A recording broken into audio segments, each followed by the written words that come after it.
Hey. All right, we live now, bro. All right. All right, God what's bless up? What's everybody. up? What's up? What's up? What's up? What's up? What Hello, goes on, my everybody. brother? Anybody and everybody who's slowly coming in, because I know everybody likes to watch the very beginnings of what we do. Yeah, So of I course, think out the pick gonna probably pop in a little later. He did text back that he got the link, but he might just pop in a little bit later. But yeah, what's up, my brother? How's everything going?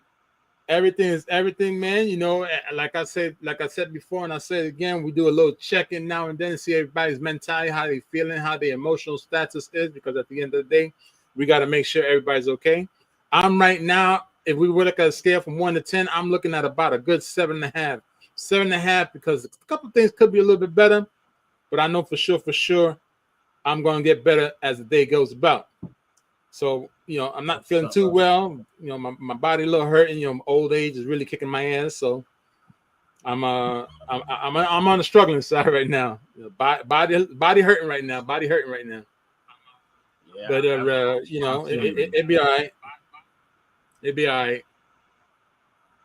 Yeah, I feel you, Hopefully, we man. get a lot of people in. Hopefully. But yeah, you know, I'm still working on trying to take off some weight. I mean, I did a little bit. I got a little bit. I'm laughing because I'm thinking about it because when the first day I went fishing, right, and I haven't been fishing in a minute. Right. The next day, man, my body hurt so bad from swinging that fishing rod. I'm like, how I feel like this over 2-ounce weights? My body was hurting so bad. I'm like, how do I feel like this? All I'm doing was swinging a fishing rod. But then I realized that it was a little bit of form of exercise. I was like, yeah, I'm, I mean, and I'm not I was never really a very athletic person, but I always kept myself reasonably in shape. I was like, Right. I gotta, I gotta put some work Well, in because this ain't looking good right now. Yeah, swinging that fishing rod, you moving muscles you haven't moved in a long time. Yeah, man. You know, My back was. I had back pains. I had waist pains. My shoulder. I'm like, why am I? And the funny thing is, I'm not thinking about the fact that I was fishing because the next day I'm like, why am I in so much pain? Why am I sore? And then it just kind of, I'm like, wait a minute. I said, how am I sore from fishing? That's supposed to be the easiest thing in my. Hell no. That's like I was watching a video. Matter of fact, earlier this morning, I was watching a video of a guy fishing off the pier in Florida because that's what I used to do too. You know, fish off the pier. You get some real good fish down there off the piers. Actually, off the highways, rather. My bad. Off the highways. There's certain highways that allow you to pull over and actually fish. I was watching this guy pulling a grouper.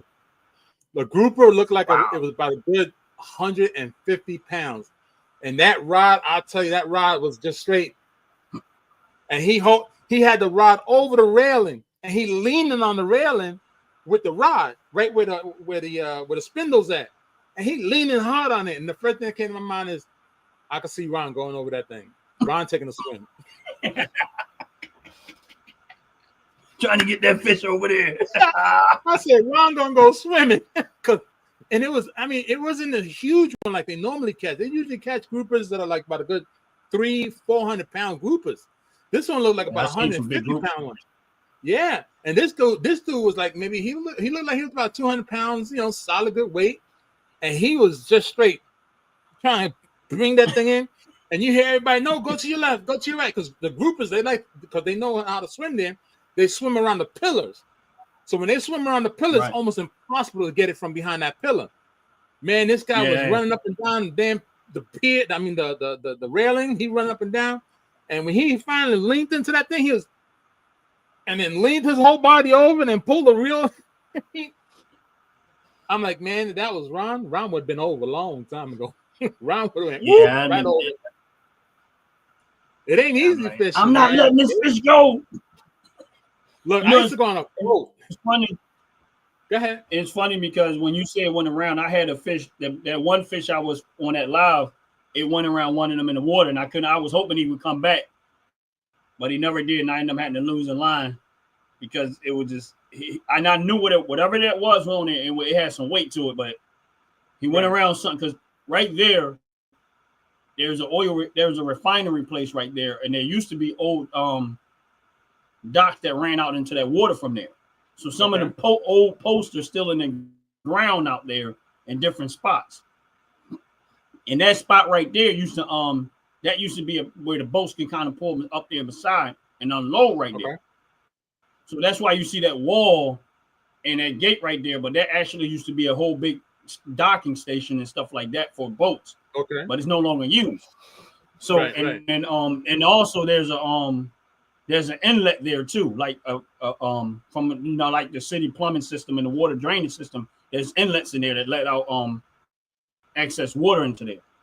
So like, but so I know that there's stuff under the ground that they can go around, and that's what happened. That the one fish went around it, and he would not come back around. And I was trying to be patient because I wanted to get him in, but I couldn't get him in because it was just. I said, yeah, I'm gonna have to lose the line because he's not gonna release it. So I just like, all right, I gotta lose the line. It is what it is. I'm good. But he felt like a big boy.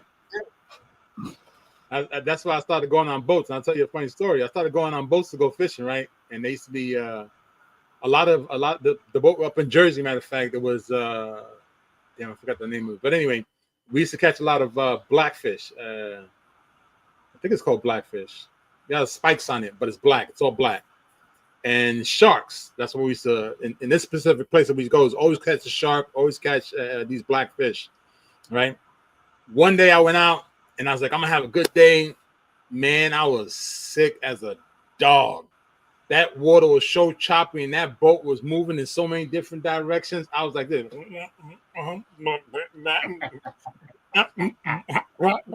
I couldn't keep a straight face. My stomach was going in every bloody direction it was. What's up, Chis? What's up, Chis?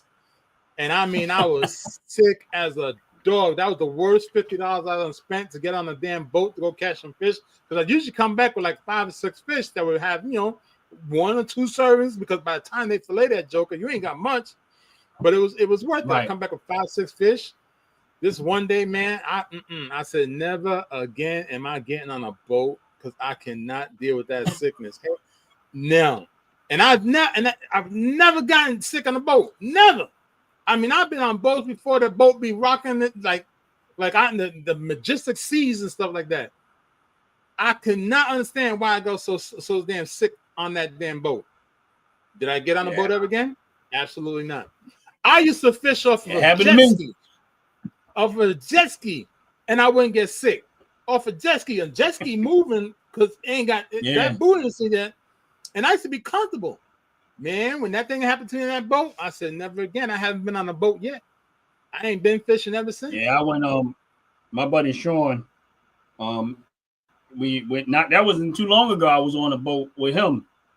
And we went he took me on, he had paid, we went out fishing there, man, and it was a charter boat, probably about a good 30 people on there fishing. That water was so choppy. I could about a little more than an hour into it, I was just like what you talking about. I had to go inside the boat and just put my head down. And I was fighting it too, because I was, next thing you know, I'm chumming the water.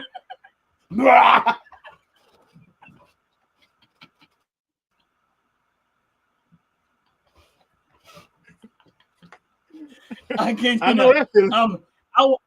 I'm out there chumming the water and everything, man. I was like, after a while, I had to go put my head down because it tore me up, man. And finally, it was only a 4-hour trip.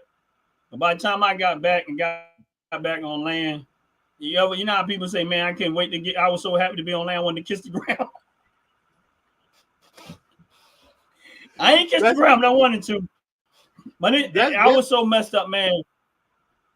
Sean lives over in Jersey, but we drove from his house from the water. It took probably about a good hour drive from where he's at to where he lives. I still had that wooziness in me. We went by his mom's house. We sat there for a while. I think it took me about 2 hours to come out of that woozy after being off the water. You ain't look when that similar story, that similar situation that you just told us is exactly what happened to me. With the different time frame, I was already sick 20 minutes from the dock. 20 minutes away from the dock, I started feeling that. I was like, whoa, wait, whoa. By the time we got to the fishing point where they drop anchor and everybody drops lines in, I was already chumming the water. Like I had a tube up my butt and the water was just flushing out my mouth. I look like a water fountain, just straight up, just straight chumming the water. And the guys and the girls looking at me and stepping away. I'm like, don't worry about it. Blah, I'll be a blah. And I'm like, what the hell? I'll stop and I'll take a breather. Blah. I was like, what the hell is? I was like, and then I sat down. When I sat down, that made it worse. Yeah. Lady came over to me. She said, "Here, take this." I said, "Couldn't take it." Right on her foot. Yeah. Right on her foot. Chum. I was like, and the worst part was, my buddy. I don't know. They said you had to take something before you go on there, and like, that was the first time I ever been out on an ocean like that. Anyway, so I've been on a boat before. I went fishing with my uncle, but that was just on a river boat. But that was the first time I actually been out on the ocean like that, man. And when I say it, you're right. It tore me up. I was like, man. I mean, don't get me wrong. I'll do it again. I just prepare myself a little bit better. Nope. That's too embarrassing. Nope. But that's probably why I fish off the land all the time. I'm gonna have to do the same thing. That's probably why I fish off the land. They got a brand new pier down here. It's about a 2-hour drive from where we are. Yo, Matthew. What's good? Everybody doing today? Same old, man. Good to see you. Sir. Good. Yes, sir. How y'all doing? Chilling like a villain. Yes, sir. Chilling like a villain. Hey, being a squirrel in everybody's world. Hey, I heard you wanted to come up to Philly and smell some of this garbage. Nah, ain't no parts of me ever wanted to visit Philly ever. You know what I mean? I ain't gonna lie to you, that has never been on my bucket list, bro. That's a crazy ass situation, man. It's the funny thing about that, man. You know, and this not that. Let me talk about this Philly situation, man. This thing is hilarious, right? All right, so I'm reading in there where they talking about they went on strike because I was up. I had to run through Philly not too long ago. So I see them out there picking and I've seen them out there striking and stuff. So I'm listening to the mayor of Philadelphia and she's talking about, hey, you talking about how you doing? Welcome in. She's talking about, how they're going to handle the strike. So she they set up 63 locations in the city of Philadelphia for you to take your trash. Jay, you've been to Philly, right? Yes, I have. Many amounts Imagine of times. being in New York. Listen, Philadelphia in the United States, I think it's the third largest city, right? Let's just say New York, right? And you know how populated New York is. Yeah. 63 locations across the city of Philadelphia, right? For you to take your trash. And now you see where, if you ever seen any of the videos of Philadelphia, you see how much trash is piled up, right? They put one dumpster in 63 locations in the city of Philadelphia to handle trash. They got way more trash trucks than 63. That's retarded. And I'm like, who thought that out?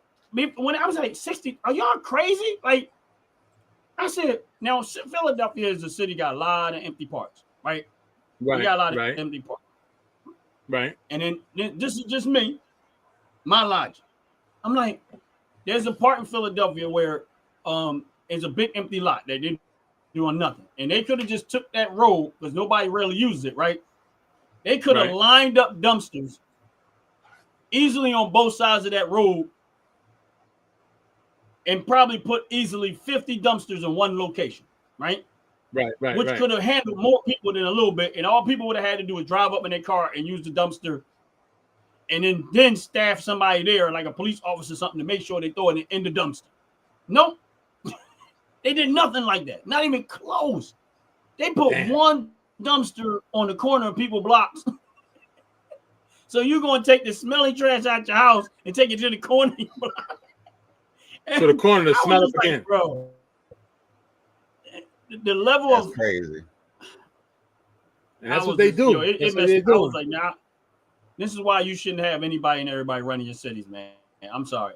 You ain't never lied, you gotta man. pick a little bit better than this. That's You know what the crazy. worst How's part it going is? out the pit? Say it again, OG.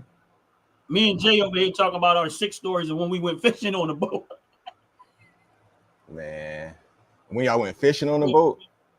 Yeah, I went on just like a charter thing they do up here in Jersey. Now, Jay, Okay. we talking about, and you know how they talk about seasick. So when I went, probably about Jay, I can say about I was fighting it for about a good hour and a half, trying to keep from. I was sick as I don't know what, and then the next thing you know, we out there in the we out there in the ocean, man, miles into the ocean. I'm chumming water because I'm so sick. I'm just and me because I love to fish so much. I'm trying to still fish, and I'm chumming water and everything else. Everybody, I mean, my buddy looking at me, he's like, "Oh, you got to fight through it, man." Next thing you know, I was like, I couldn't take it no more. I had to go put my head down, man. Yeah, I don't have one of them experiences on the boat myself. Fishing boat. I don't have one of those experiences on the fishing boat myself. Got seasick. Or whatever. Yeah, it tore me up, bro. And Jay said this, they ain't turning because they not when you especially on those fishing charters, they ain't turning around because of you. Nope. You gotta. That's about the part. They ain't turning around because of you, bro. Nope. Hey, all you doing is you in the water. That's why I said like, the worst thing I've ever spent in my life. Yeah. So they gonna throw you in the water. Yeah. You can swim before back. We turn this thing around. Yep. Mine started 20 minutes after leaving the dock. 20 minutes. We didn't even get to the drop anchor point yet. And I was already chumming the water. Yeah. The whole time. And that was a 5-hour trip. Yeah. So 4.5 hours, I'm just straight chumming. Until we started coming back. I was a 4 hours. Shit. I went in the parts and I laid down after a while. I ain't had no more to throw up. I was dry heaving and all, man. Shoot, but I was That's what I did. I went in the inner part. Yep, and laid down. I couldn't do it. Put my head down and say, it is what it is. I had to go to the top side of the boat because all the food, you know, like the concession stand food was getting me sicker. And I was like, and if it's depending on the charter, they got some of the worst damn food ever, bro. Like you probably really shouldn't be eating that shit. Hell no. They should not look. I'm a firm believer there should be no consumption of food on a fishing boat. Yeah. No. Dog. Because I don't know if you mix. Ain't nobody washing no hands. Exactly. Oh. Why you gotta tell? Because it's true. Well, I didn't they may be cutting the fish with the same knife they cut your hot dog with. I'm just saying. For real. They just the same. Because they helping the people once they catch the fish, keep it. And they telling them where to put it. You feel me? Put a name on it, all that. Now the same joker finna go. He working the grill too. That's right. grab your bun. The grill. Put your meat. Yeah. He working the grill. Look. Yeah, man. On top of that, it's the cheapest damn patties ever. You feel me? Yes. 22 cents a patty. So you know that patty's mixed with something. Where's the butter at? They ain't never had no butter on the flat top when I see them making burgers. They just take it, throw it on the flat top. Like, what? Yep. Oh man. They got no. It's made with fish oil. Look, I bet it is. See, and that's the reason why there shouldn't be no food on there. See, so y'all wait till y'all see my next segment of my reaction video. Y'all gonna be y'all really in for a doozy now. I'll tell you right now, because you just opened a can of worms. Somebody done sent me a request to do a reaction video on something. There's a dirty restaurant. wait till y'all see this. Here, I haven't seen the video yet, but that's right up my alley. Up my alley. Crazy work, man. For real. You know I used to work for a real estate company and I used to do evictions. So it hit home with me. Stop. I kid you not. Stop. I handled about 310 houses. And I was property managed all of them, and I did all the evictions. In Philly, the eviction's a little bit different. You have to meet with the sheriff out there. I don't what the guy he was there, but the sheriff usually comes up, and then and you meet with the sheriff because I had to do all of the changing of the locks and secure the house so nobody won't try to sneak back in and take all this stuff out of the house. Right. Man. Man. So you was doing stay in place evictions, meaning that all their property stays in the apartment if they're not there. So you did a complete Well, we lockout. didn't have to. Yeah, it was a complete lockout. Yeah. We didn't have we could leave it. Well, the way we had our system set up was we would do the complete lockout. Now, if they get to the eviction, everything in the house the landlord owns. Everything. Right. Yeah. So if you get to the point where you got evicted, everything that you left, if you didn't take your stuff out of that house before before we showed up, the landlord owns everything in that house where he can sell it to recap some of his losses from as far as you not paying your rent. Now, afternoon, Joyce. The landlord that we had, Joyce. Hey, Joyce. How you Joyce, doing? God bless you. Welcome in. Welcome in. What's up? Unknown. What's good? Unknown, I see you.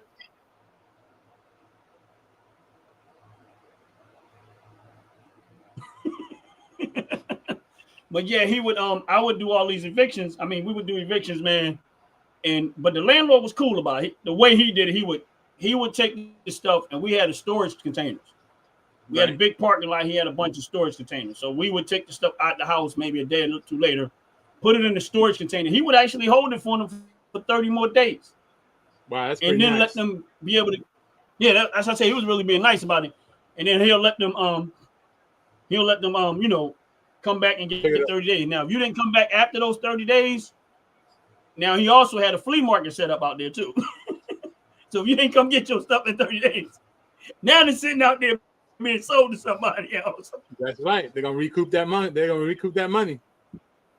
man, I'm telling you, doing evictions, it is send you through a lot of emotions, man. The hardest part for me was when there was kids. Like young babies, kids, and stuff like that. That was a hard part for me. But because they didn't ask to be, in that situation. That's right. The kids never wanted. Yeah. Right. Yeah. Right. Welcome, so that was the hardest part. Welcome. Yeah. What a word away from here. Welcome in. That was the hardest part for me. And now, but there were times that you would go, and the funny thing, I'm looking at the one thing, and we talk where it's grown people in there. One time we evicted this house, man. It was 5 grown men. 5 grown men. All men living in the house. Now, here's the thing: we knew it was 5 men in there because my buddy, he was working with me, and he was I had hired him as a supervisor. So he called me up one day, man.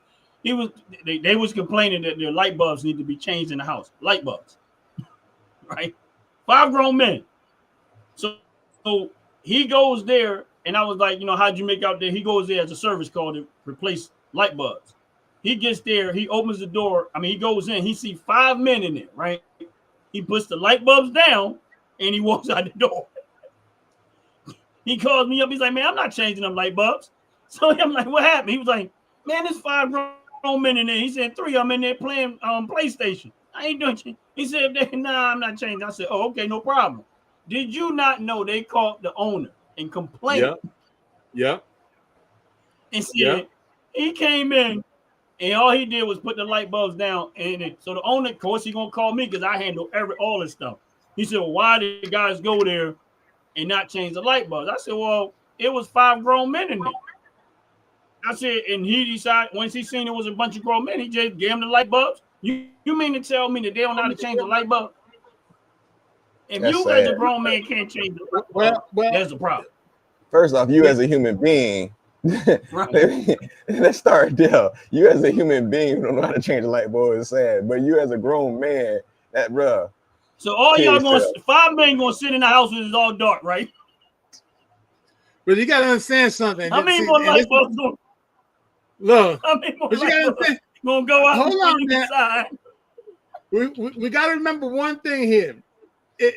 People are real strange about it because if they read the contract and it says all maintenance, and here's the key word: all maintenance is to be handled by the property manager. they don't have to touch the light bulb because it's part of the all maintenance concept. Yeah. So, but you damn, know, that's true. Stuff. That's true. You don't have to, but damn, you feel me? Like, look. The same way people don't want to pay their rent, and all they gotta do is pay $25 a month. Hey, it's yeah. It's the and it's also one of them things like now how they got with these cars. You go into that hood trying to do your own work if you want to, fuck around and void that whole contract. That's right. I guess they say it like that, man. Some people just trying to break something, man. People just look, that's a real good question. Uh-oh. That's a real good question. I'd like to raise my hand. I see Ron drinking. Jay. We want to start with Jay. Let me start on this one. Please let me start on this one. And first and foremost, Jay saw was handouts. Let me start off by saying this. Little nephew, congratulations to you and Little Queen. I seen that video of that major milestone you guys crossed over with all that stupid paperwork that came at you guys. Okay. Oh yeah. Congratulations. Okay, first and foremost. Even if it was a long time ago, congratulations, because it was something for the better. That's first and foremost. Like I wanted to tell you face to face about that. I wanted to congratulate you. You talking about you talking about the move? Yes. Okay, yeah, shit. That was I watched that video. I watched that video last night. Congratulations. Okay. Appreciate that. That's a major milestone because that headache you didn't need. Now, as far as Chif's question, do you guys think people on Section 8 will suffer due to this bill? Absolutely. 100% they're going to suffer. And you know why? Because you got to pay the piper. Time is up. I've been saying it ever since Ron, yes, Ron, I'm throwing you under the bus, introduced me into how the Democrats do what they do. And he started dragging me down in this pipeline and this tunnel of freaking politics. Yes, it is time for them to pay the piper. Period. Because it makes no sense as a business owner. And these two brothers here are business owners as well. As business owners, we should not be funneling money into a tax bracket so someone can sit on their fat ass and make believe they can't pay their rent. It ain't right. If you have a legitimate reason, little queen, little niece, queen, hugs. Queen. If you have a legitimate reason to be on Section 8 because A, you have a definite, improbable, indefinitely, unequivocally a medical condition that doesn't allow you to work, then yeah, you should be on Section 8. But if you have just an ounce of getting your fat ass up and walking to the door to meet the DoorDash driver or the Uber Eats driver or the delivery man, you need to take your fat ass outside and cut somebody's lawn. Period. So I'm 100% with the fact, yes, they should suffer. Every stinking one of them. That's it. No more handouts. No more handouts. And they should go to work. Period. I'm just saying. It's from shit. I'm not too familiar with the big.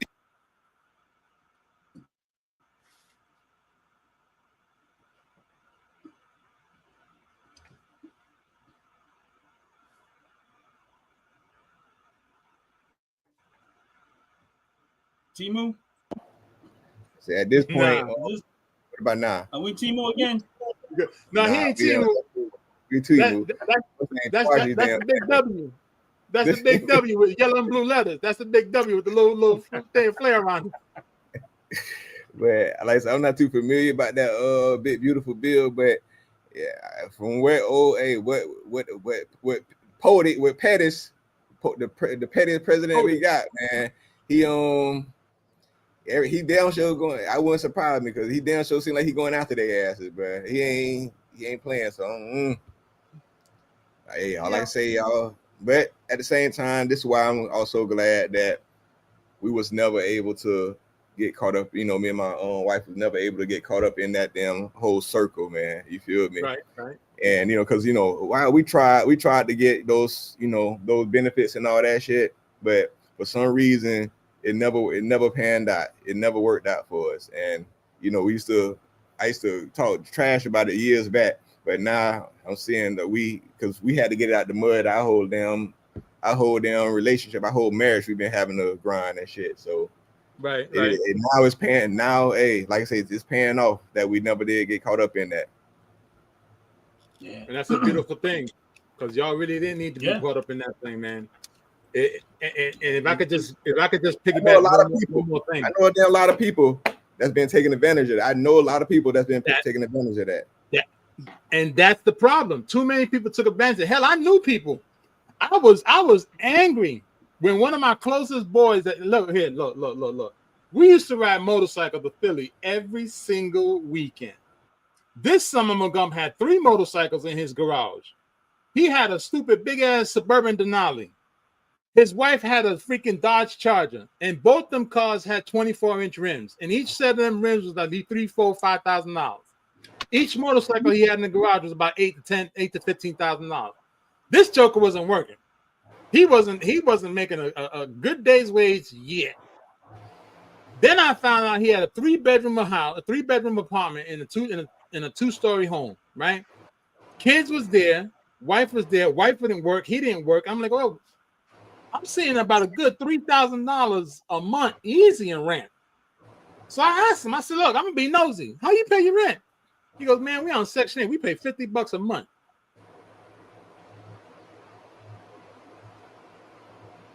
Shit, I know more who got kicked out paying that much. Still got I know a handful that them being kicked out paying that much, bro. Dead ass. But it's disgusting though. It's disgusting. It is. Why does the taxpayer have to pay for someone to sit in their ass at home and live better than we do? I'm sure you guys have seen more than enough videos of people complaining about, oh, my EBT is getting cut. Oh, welfare's cutting me this, or welfare's getting on me, and I'm losing this, I'm losing that. What's wrong with $3,000 a month in food stamps? Because your families don't need no $3,000 in food stamps. That's why you eating the way you eating, because you got $3,000 to buy shit food, while people out here suffering trying to make at least $100 worth of groceries. Right. It's unfair. That's why I equate it to slavery. And how I mix that into slavery is this. Me, you, and Jay, we all go out and we work. We earn a living, right? Right. All right, let's say a slave. What does a slave do? They go out there and do all the work, right? Yeah. Who gets the money? The slave owner. What does a slave owner do? Right. So these very same people that's collecting all these benefits, right? What are they doing for? Nothing. So are they slave masters? Why they get it for free?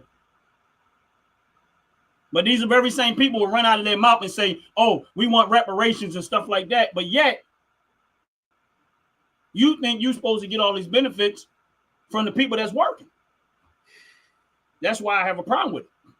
You can't say that the government is not the one that's taking care of you. It's people like us that work every single day. This is so true. Don't say you got a problem with slavery when you benefiting from slavery, because we're slaving out here every single day and you getting the benefit from it. That's right. But then we'll turn around and say you got a problem with slavery. That's my spin on it. That's just my spin on it.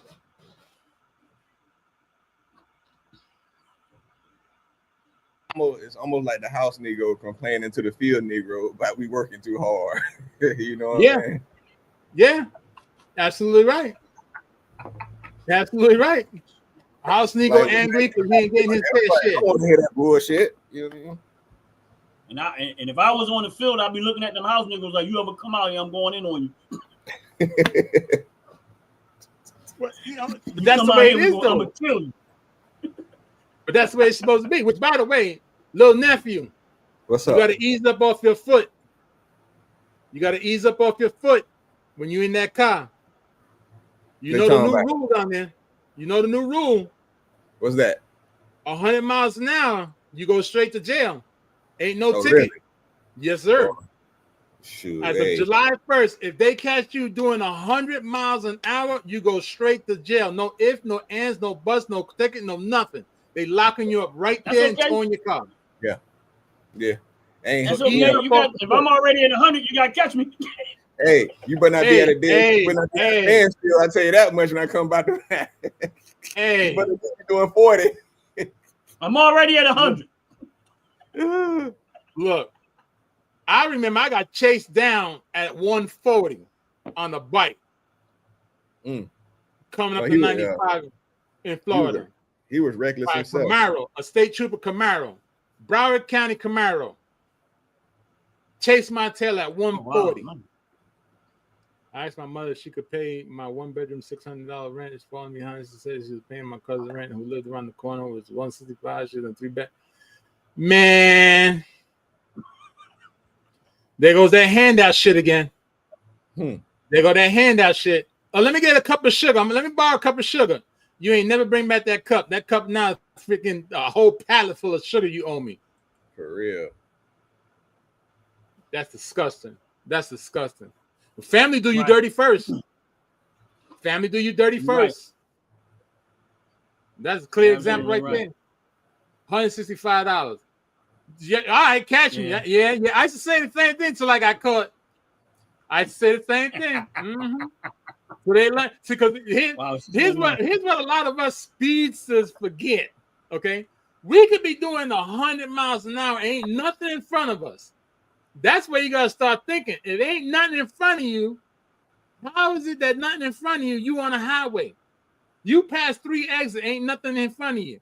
You pass 3 entrance ways, there's nothing in front of you. Guess what's happening? The state troopers are shutting the highway down so they can catch you at the other end. What? That's how we got caught. We was at 160. We gets down the highway, all of a sudden, boop, all the lights pop on. There was at least 15 state troopers in the middle of the highway. What you gonna do? You ain't gonna zip through them fuckers. All you heard is a whole bunch of motorcycles. Bah, bah, bah, bah. And that was motorcycles. We had no choice. Come on now. Just be look. Just be careful. That's all. Keep it under 100. Keep it at 99. Yeah.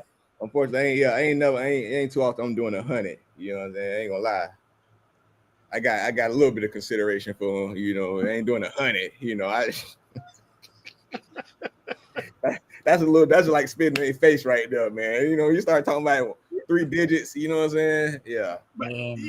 I know when I lived in Florida, that was a normal though.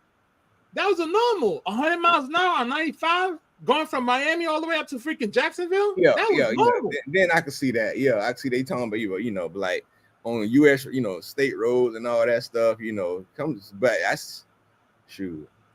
had a cousin who died on leaving the club doing that, racing and doing that type of stuff, man. Car flip. Right.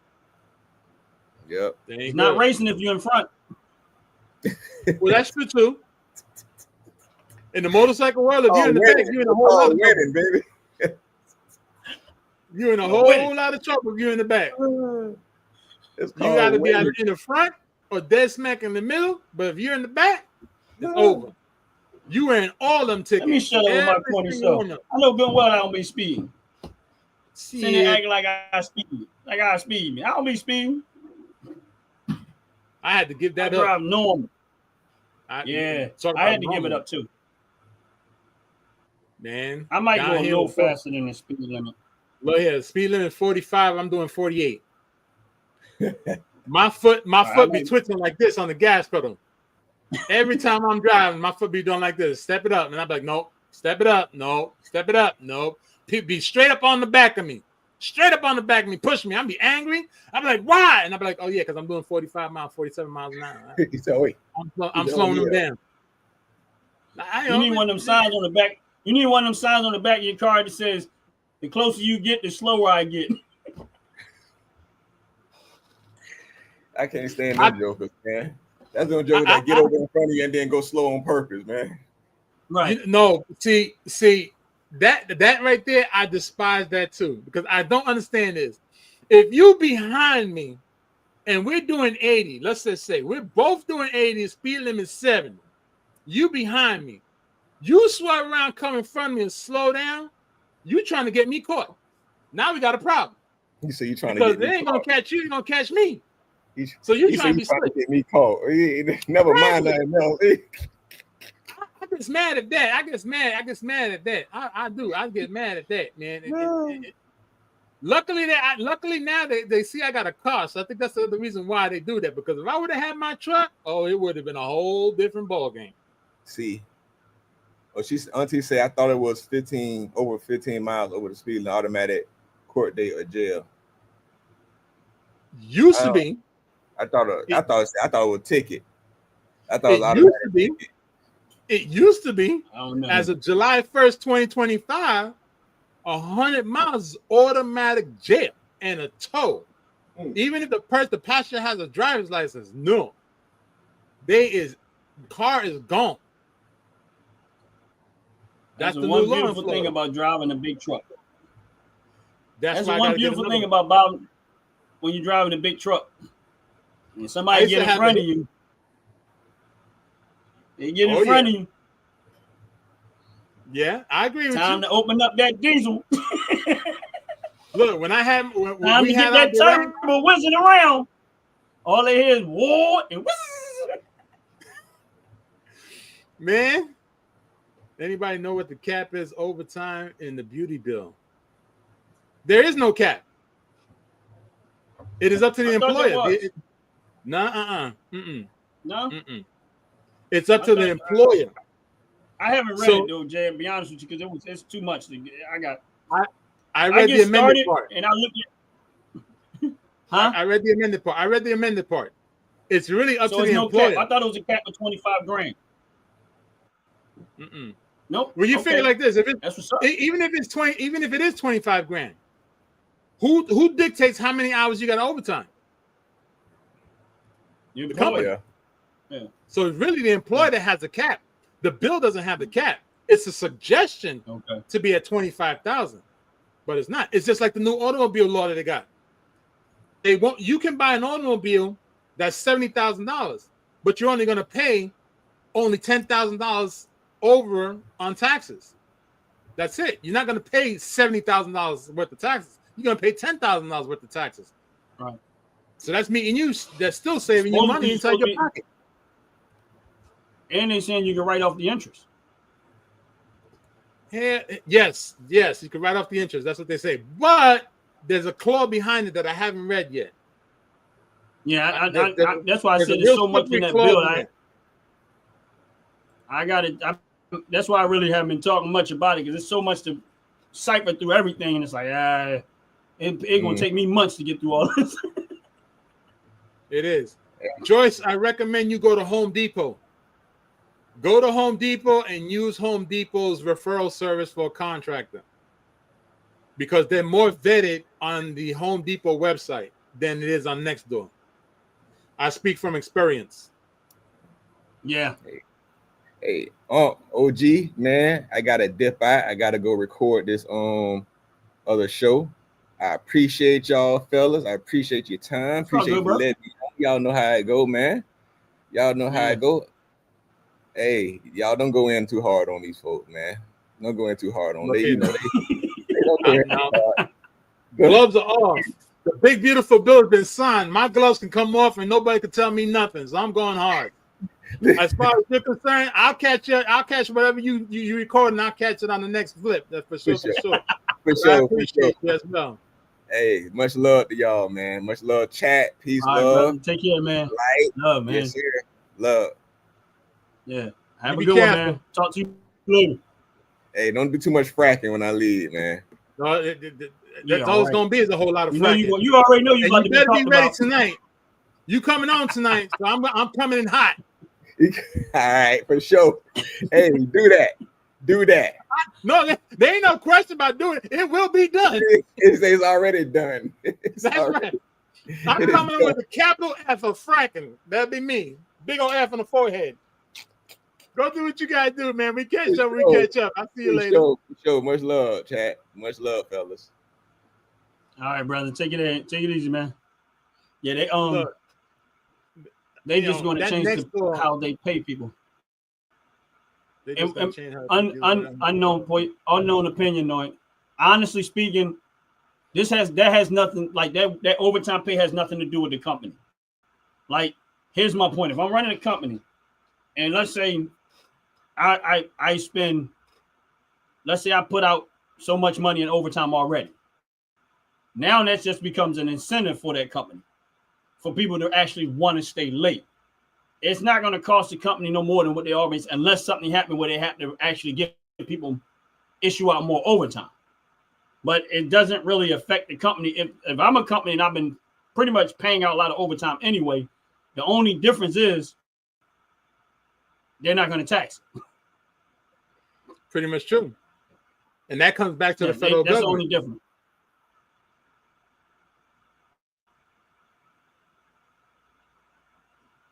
All right, a little remote. Okay.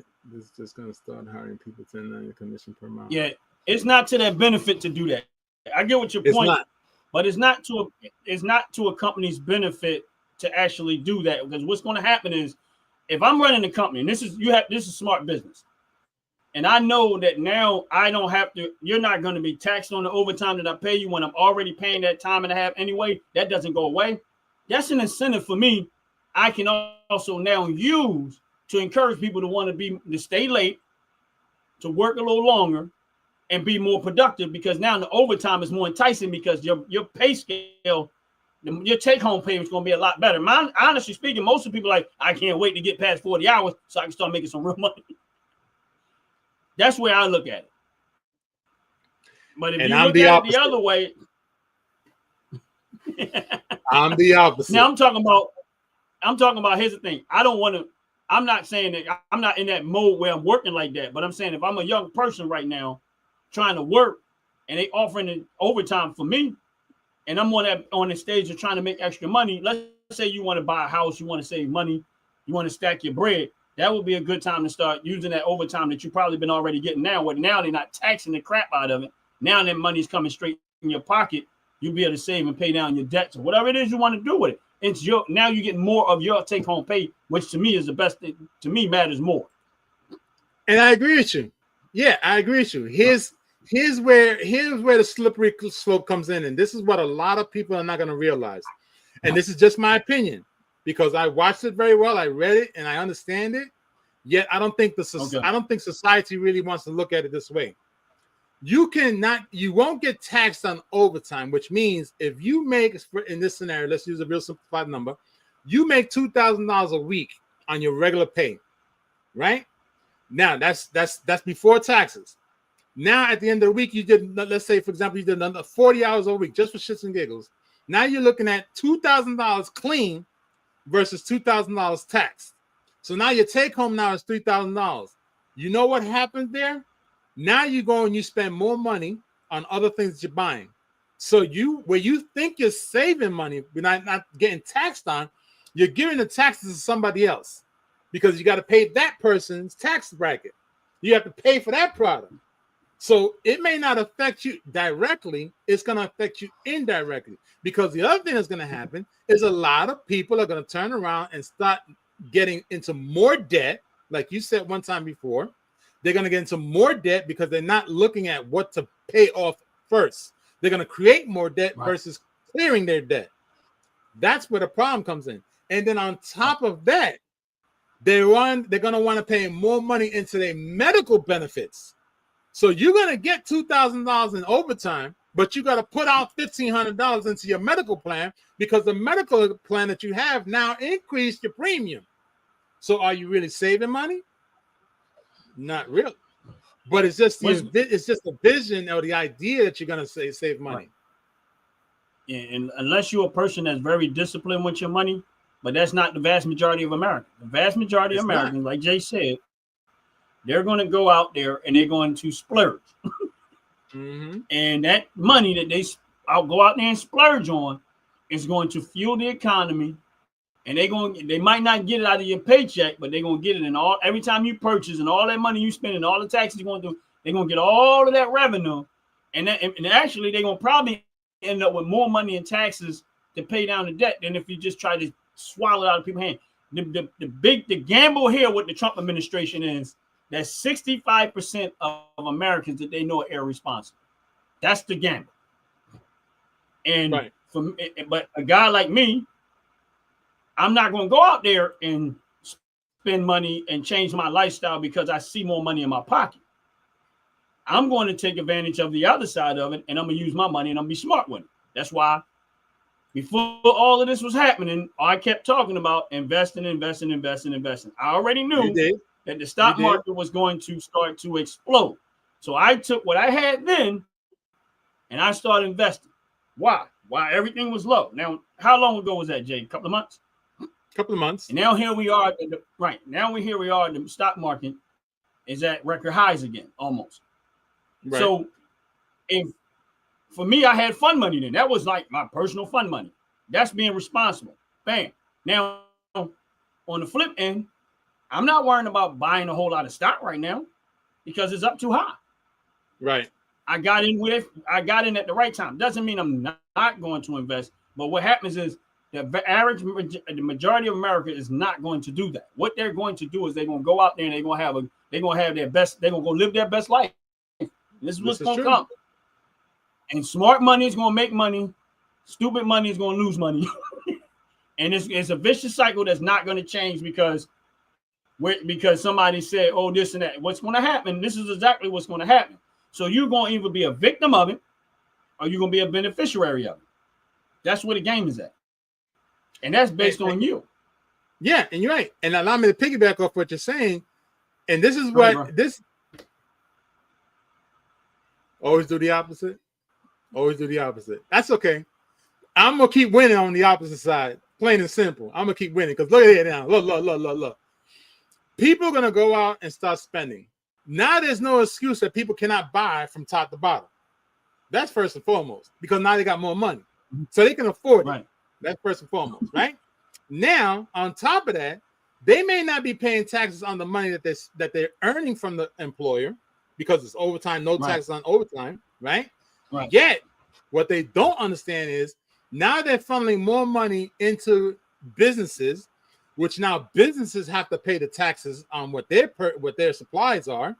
On top of that, it increases the money that's going into the taxes because someone else is funneling it directly. Whereas now they don't have to sit back and say, okay, well, this person's a 10% bracket, this person's at a 25% bracket, this person's at a 45% bracket, this couple's at a 60%. They eliminated that by simply saying no tax money whatsoever. Right? So now, where do you think the tax money is coming from? All these people, like you said a moment ago, they're going to go into spending splurges. They're going to spend more money. So instead of worrying about a tax bracket, I'm going to get a couple of pennies here off of these people. No, I'm going to get a bunch of money from all these people. Yep. It's a whole lot. It's a whole lot of business smart. Right. That's what's going to end up happening. And it's going to keep going to and that's the reason why smart money is going to make money. And for me, and I equate this to investing because that's my move on a regular basis. This is what I see happening. I know it's going to not happen instantly. And that's the reason why, like I said, Jay, I bought stock and stuff that was like hospitality, hotels. I bought stock in the restaurants that I could. I bought stock in gas companies, oil companies. Like I was just buying whatever I could buy because I was preparing myself for this moment. Because what's going to happen is that it's going to explode. And at some point, there's going to have to be a reverse course. But until that reverse course comes, I'm going to play the game of riding the train because and listen, this is a lesson learned for anybody. Big money don't like paying a lot of money for stocks and investment. So here's where the politicians is going to. I don't know when it's going to happen. I don't know how it's going to happen, but I'm telling y'all this is what's going to happen. Somewhere along the line, someone's going to come in and make some type of diversion to crash that market. Of course. You just got So it has to happen. And knowing me knowing that this happens, that's the reason why I said I'm slowing down my investments and I'm stacking the cash because I'm gonna have to wait for that opportunity where I get that moment again. That's it. Welcome, Mike. Huh? What's up, Mike? Yeah. What's up, Mike? Sports Vibe. Thank you for vibing with me too, because you always vibing, bro. Welcome in. I like Mike's energy, man. his energy It has to crash. It has to crash in order for it to get restructured again. That's the bottom line. It has to crash because they have to see it crash. That's why it skyrocketed so quickly for that week. It skyrocketed. And now it's slowly starting to level out because it has to level out. It has to become an even playing field for everybody. But it has to crash. That's the only way it's going to work. Because now when it crashes, they're going to see exactly who makes what, who invests what, who benefits from the funding, what sectors are becoming more successful that they can now venture into. Because even the banks, I think you were saying it the other day, even the banks now are starting to restructure how they lend out their money. Because if they lend out their money too quickly, too fast, they're going to wind up choking on themselves. So they can't choke. They got to figure out what they're doing. And at the same time, they have to put their money in the right places because hence the reason why most people don't. And I try to figure this out time and time again. How is it that you can buy something from a company and then all of a sudden the item doesn't arrive or cannot be shipped? It takes them 10 days to send your money back. But when they took it within 30 seconds. It's because that money is being invested. So they have to remove all this money around so they can send you back yours. But they didn't move around when they took it, but they're gonna move around and send it back. So that's another reason why it has to crash so they can figure out exactly what they're gonna do and what number they're gonna keep it at. That's why they were so concerned about the spending budget. That's what they were concerned about, was the spending budget. Make sure the spending budget doesn't get messed up. But the big, beautiful bill is going to benefit. The ones that are not going to benefit from it are those that were waiting for the system to keep giving them handouts. Those are the ones that are complaining most. And again, right now, 80 hours a month. They get ready. I mean, 80 hours. Come on now.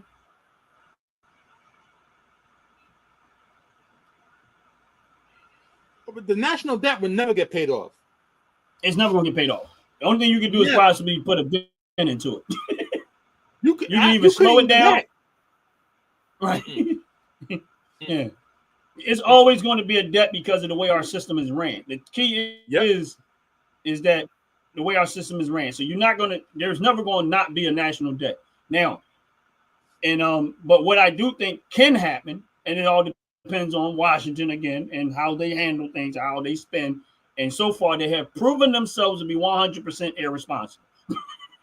Because here's the thing: you can't expect irresponsible spenders, just like the vast majority of America. Because one thing about us, we're spending-driven people. Right. So why would you expect Washington to? You can't expect Washington to behave when the people that you elect got these habits before they get into Washington. Just now they got other people's money they can do it with. I'm telling you, this is what happens.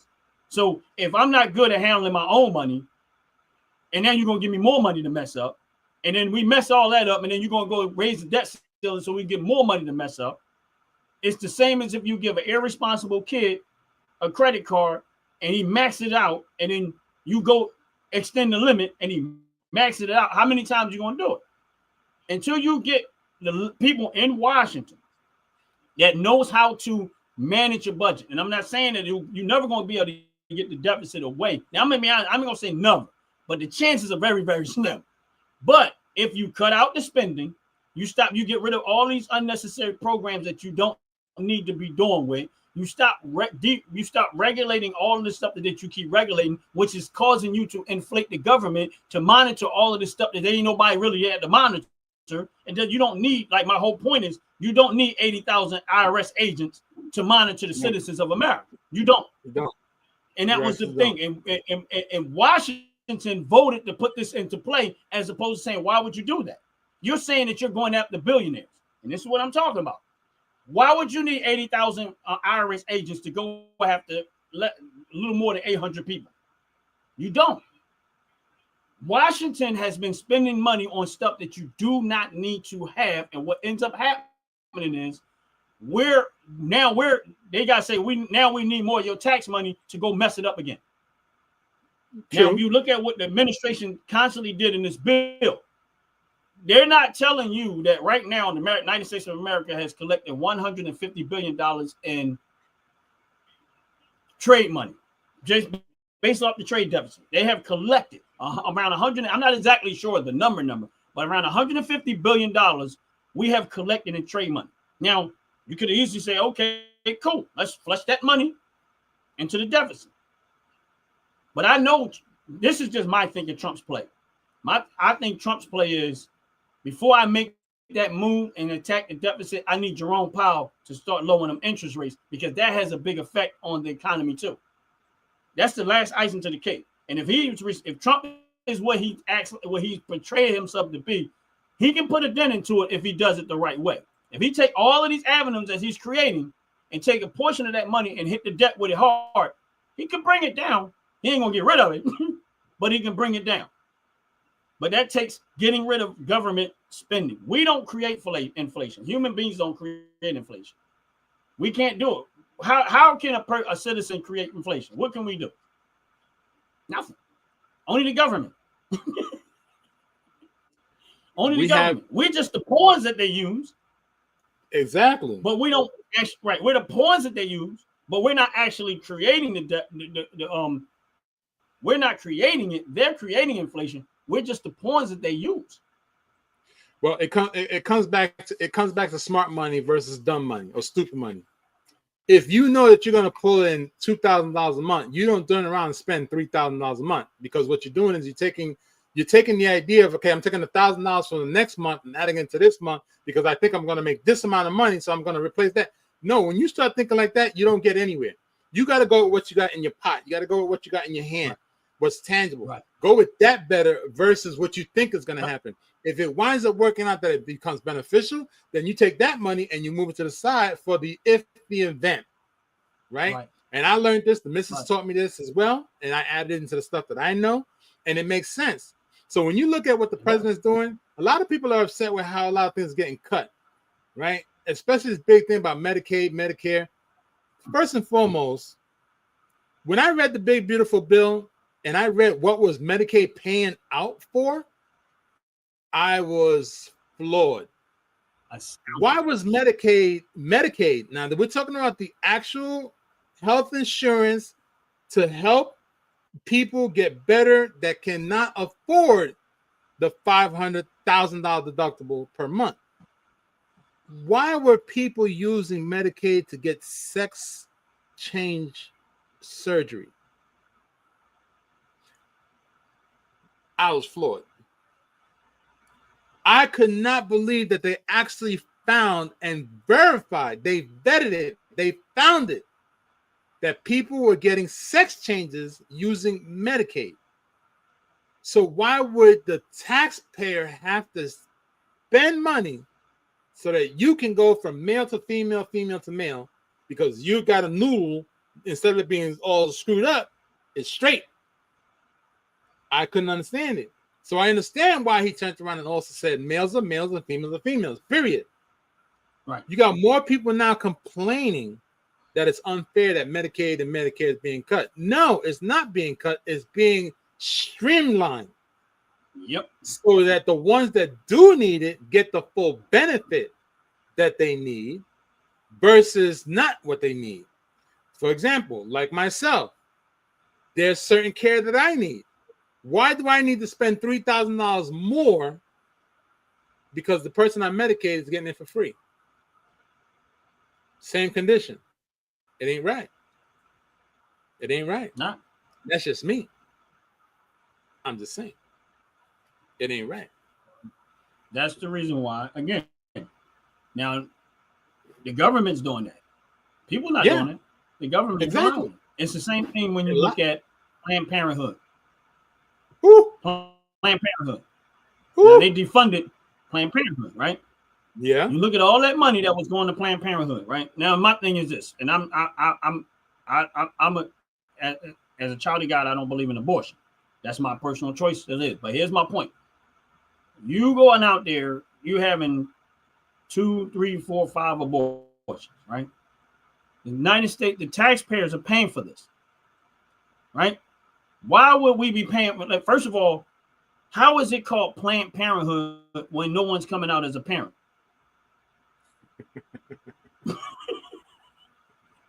You go in there and you get rid of the baby. Parenthood is not part of that, right? Am I making sense? All right, so you got a valid point. Right. So, but why is it that why should the government be paying for your irresponsible sexual behavior? The same way that now let's piggyback off of that. The flip side to that is this. So you go to Planned Parenthood, have the government pay to have the abortion.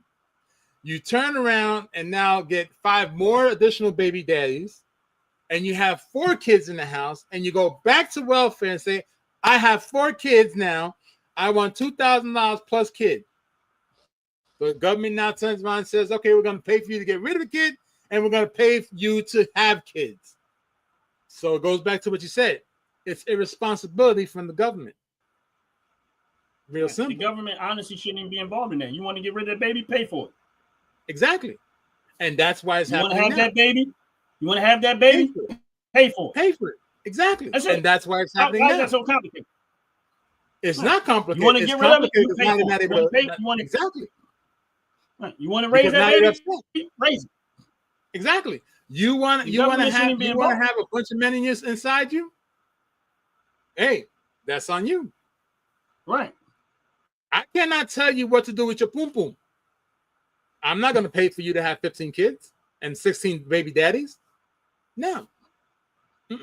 Why do I have to pay to actually have 16 kids taken care of by Medicaid because you don't want to have a job? It's unfair to me. It's unfair to you. It's unfair to anybody who's a business person or working hard to maintain their family. It's unfair. It's unfair that your insurance policy has to be tripled because of other people's nonsense. Honestly, if you go to work and you work a lot, you ain't gonna have time to have no kids. Shit. That's when it becomes easier. Going to work all the time is some very good birth control. It wouldn't stop the birth. No, it'll slow down the birth rate because you're going to work. No, Ron. No. They just gonna be at work doing it, getting their work in. There you go. Be at work working. That's right. And that's what's gonna become even easier. Me and my baby daddy work together. That's right, because that's what's gonna be even easier. Because the moment that baby daddy goes in and goes like this, because he's working so hard, whoops, baby. And she's gonna be happy. Because now she knows exactly where he worked, how much money he get paid every week. She knows when he gets his paycheck. She can turn around and tell child support where he at. Come on now. No, don't work. No, don't work too hard. Work less. Work less and pay attention to what you're doing. It's disgusting. It's disgusting. At the end of the day, it's disgusting. So the big, beautiful bill, listen, I'm all for the big, beautiful bill. All right. I appreciate that they went hard in the bill and restructured it. Yes. Because there's certain things that have to be done. Now, does it affect everybody? Absolutely. It's going to affect everybody because many people, including myself, did not like change.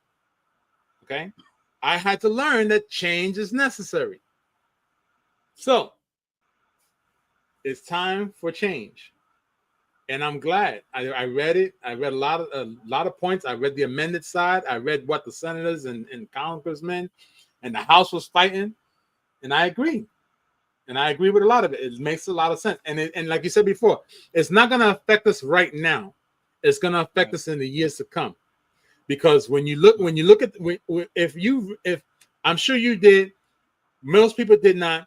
There's a clause inside the Big Beautiful Bill that extends the Big Beautiful Bill into 2028. Right? Now we know the president only has a 4-year term. President only has a 4-year term. 2028 is a 3-year term. Now, the clause that he has in there is so when he leaves office in 2029, there's a portion of that bill that still stays in effect until 2032. There's a couple of things in there like that. So is he planning for the future? He's planning for his children's children or his grandchildren's children is what he's planning on. He wants them to be stable. Yep. But enough for the Big Beautiful Bill. I think we get into politics with that one. People are just going to be angry and bored and fall asleep. Yeah. but I get it. I mean, I'm for those that wanted to kind of elaborate on it. I mean, but I don't it's going to have some negative effect on some people, but you can't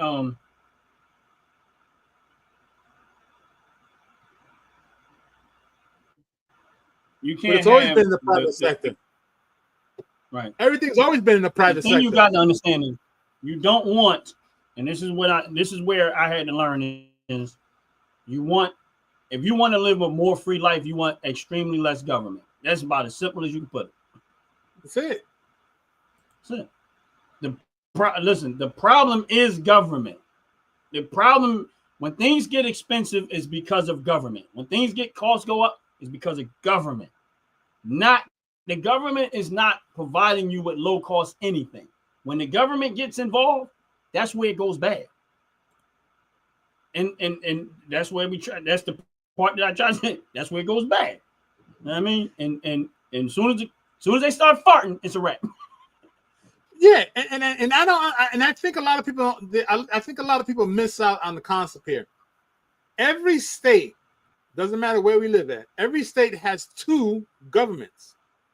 And that's the part that many people don't understand. You have your local government, and then you have your overall government.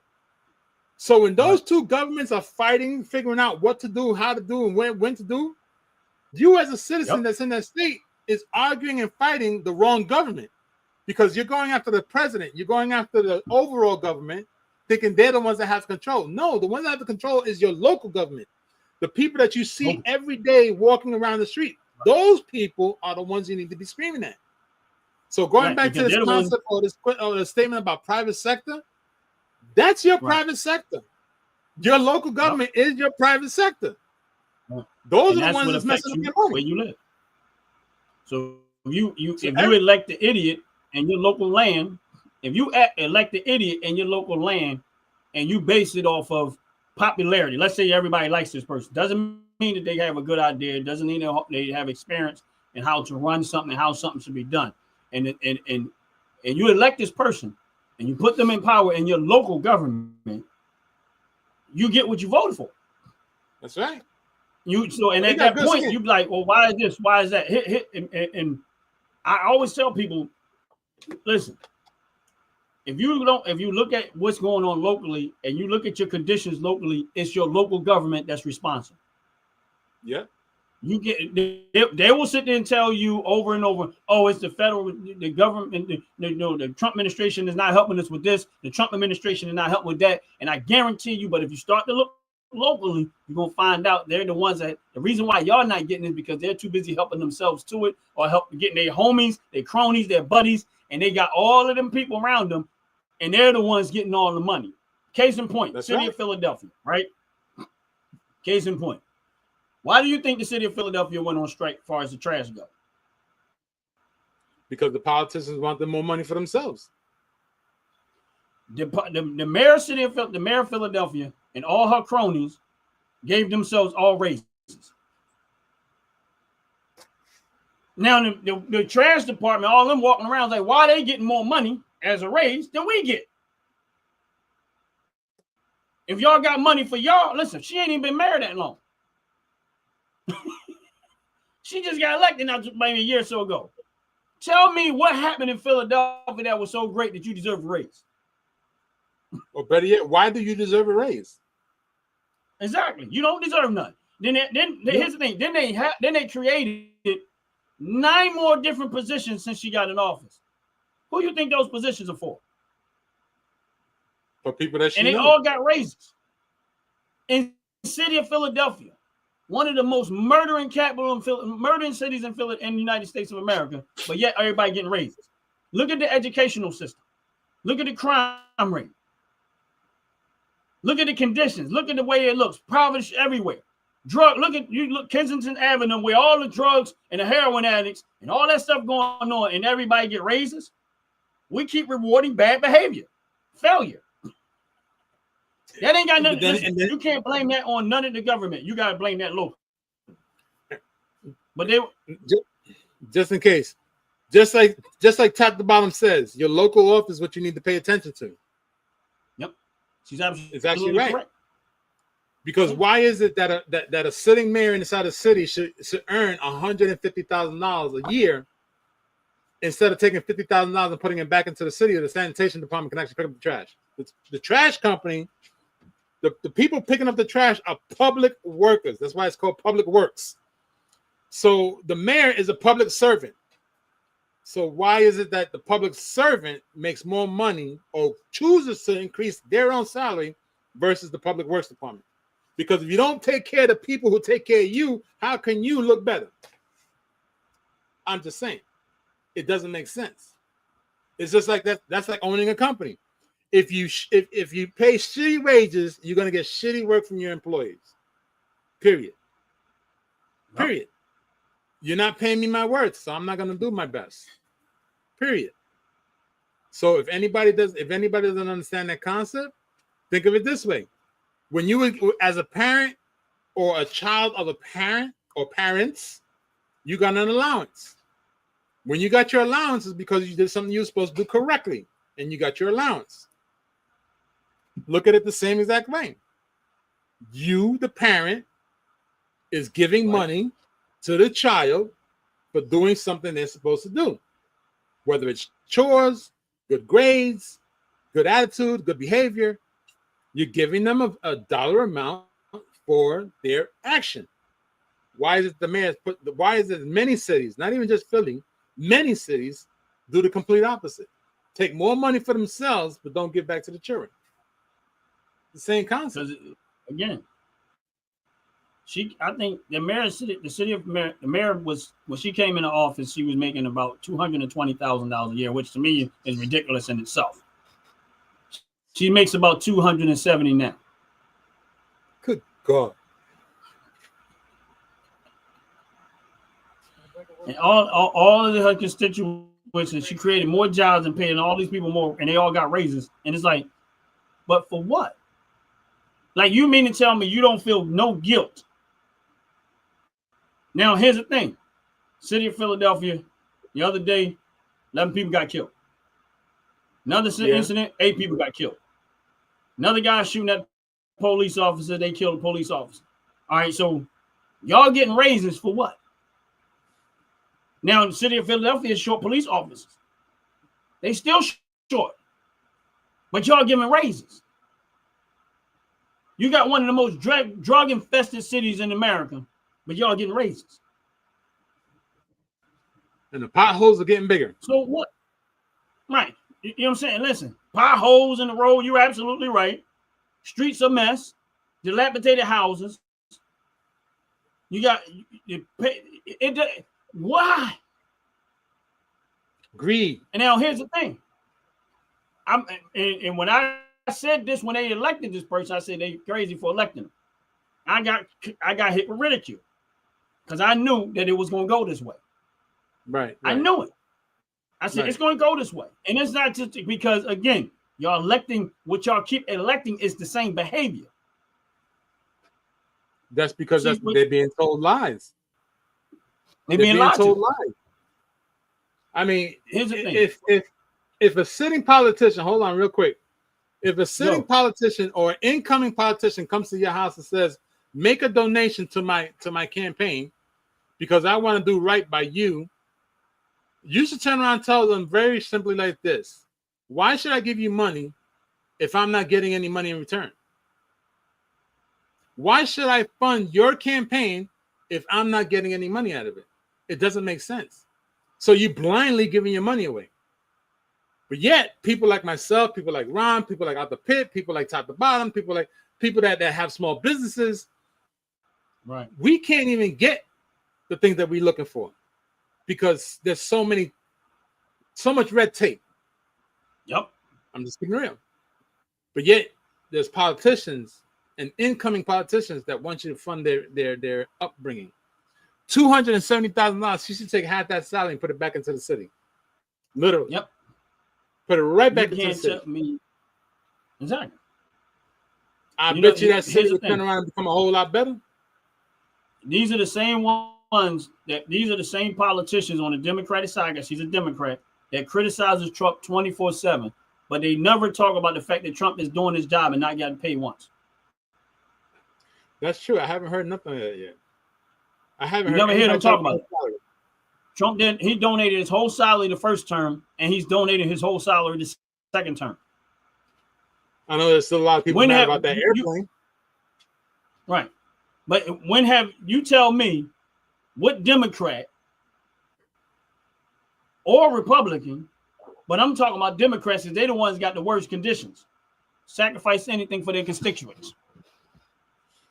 Look. I don't even want to beat that horse at this point.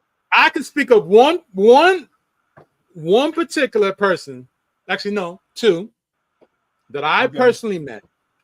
That I believe that they're both Democrat. And I was ready to jump ship with them until I saw their true colors. The first one is Congressman Booker, Cory Booker. And the second one is Jeffries, Congressman Jeffries. Both dumb people I've met personally. And I've sat down with the both of them. And I'm disgusted to see what they're doing now. Jeffries, I remember very vividly how they burnt one of his buses when he was campaigning. And he went around the town and he asked everybody to donate $1 to get another bus. And I couldn't figure out why he did that.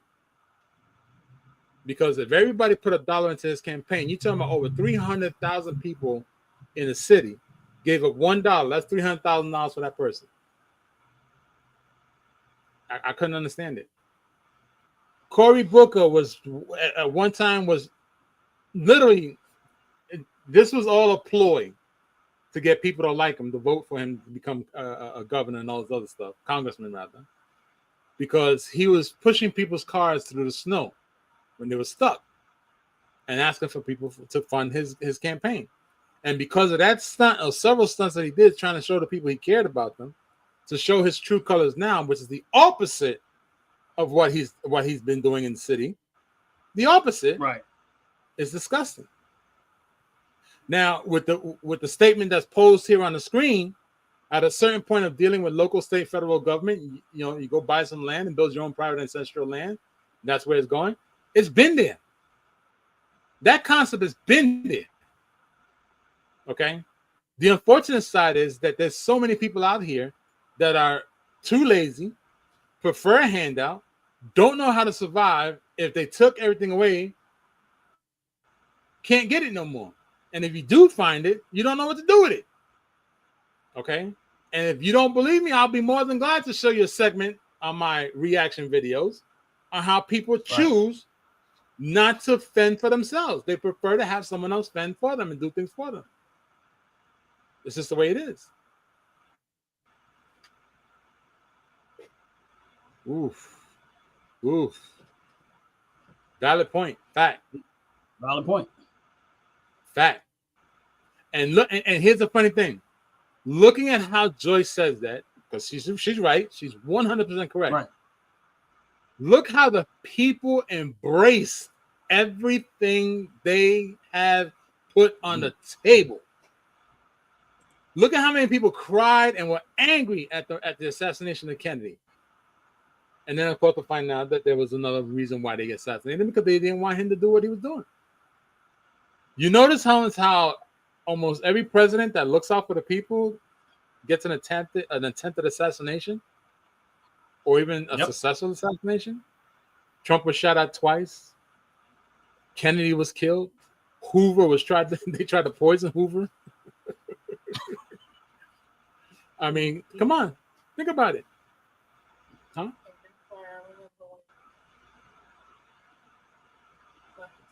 Mm-hmm. It's crazy. Mm-hmm. Instead of trying to finance everything and buy $1 million house, the one didn't do $1 million, about 200,000 material. That's where I think this conversation is going. Well, okay. I'm gonna put that whole statement in a nut, right? Watch my reaction videos. That's all I gotta say. Watch my reaction videos based on the statement here. $1 million house with $200,000 materials. That's where this conversation is going. Okay. Look, I still don't understand why a person, based off of how this is saying, trying to finance everything and buy $1 million house. That is because people want to live outside their means. People want to show off what they don't have, but yet want everybody else to pay for what they don't have. Yep. Now here's the thing. You give me $200,000, I'm gonna take the $200,000 and I'm gonna flip it to make 100 people have a much more better lifestyle than what they're going through right now. Real talk. Put them in a house, put them on an acre of land where they don't have to worry about anything. $200,000.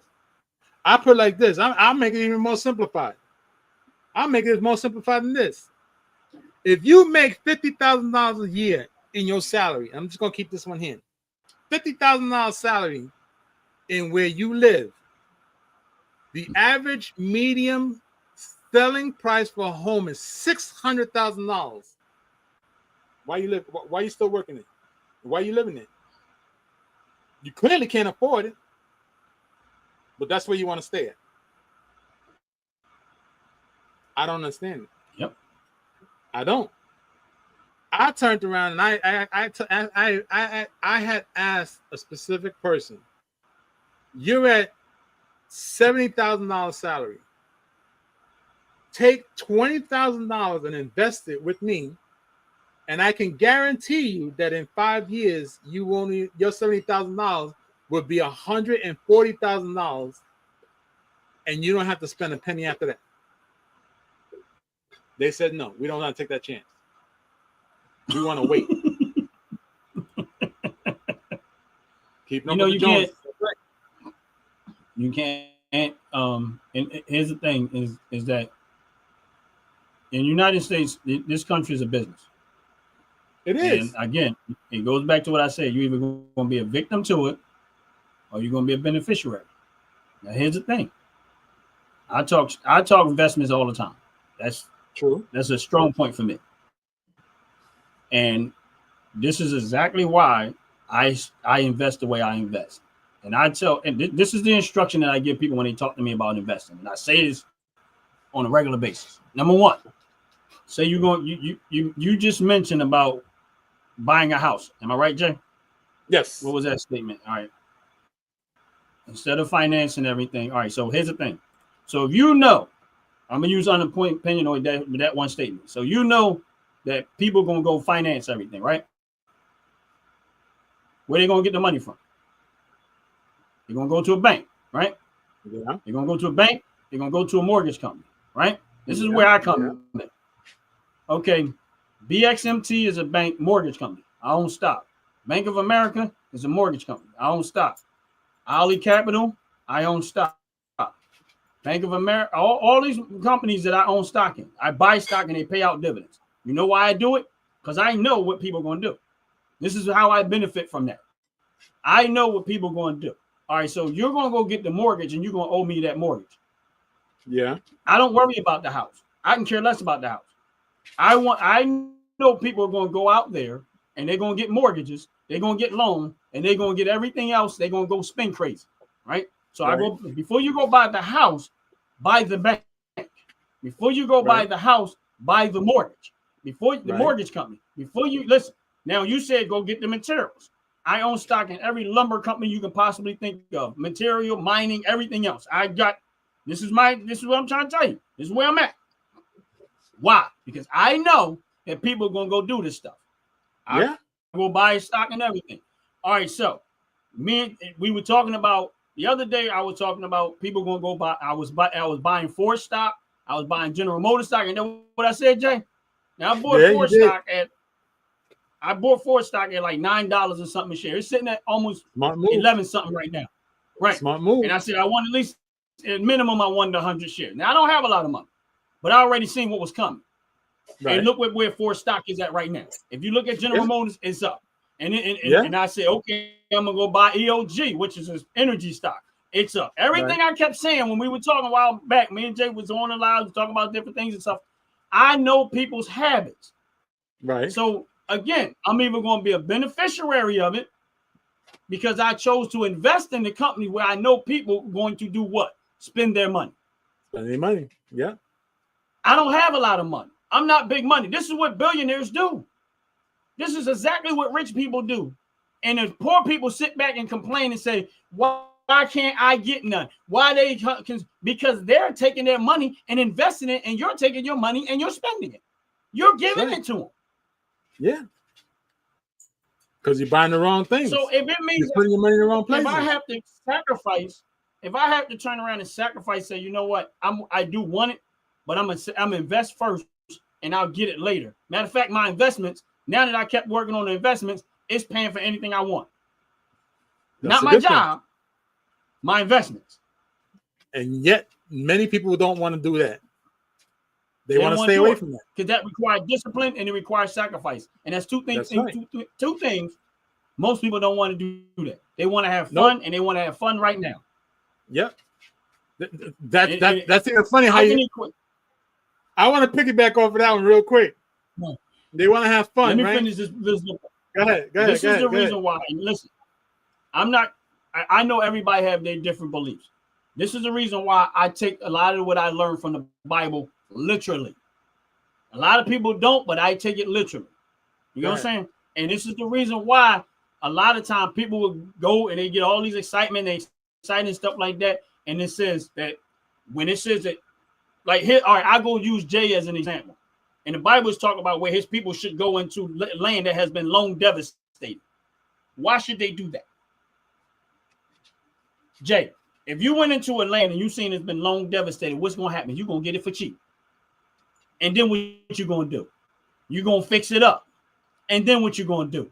You're going to sell it and you're going to make money or you're going to make rent. And that's in the Bible. But see, what happens is everybody misses these points.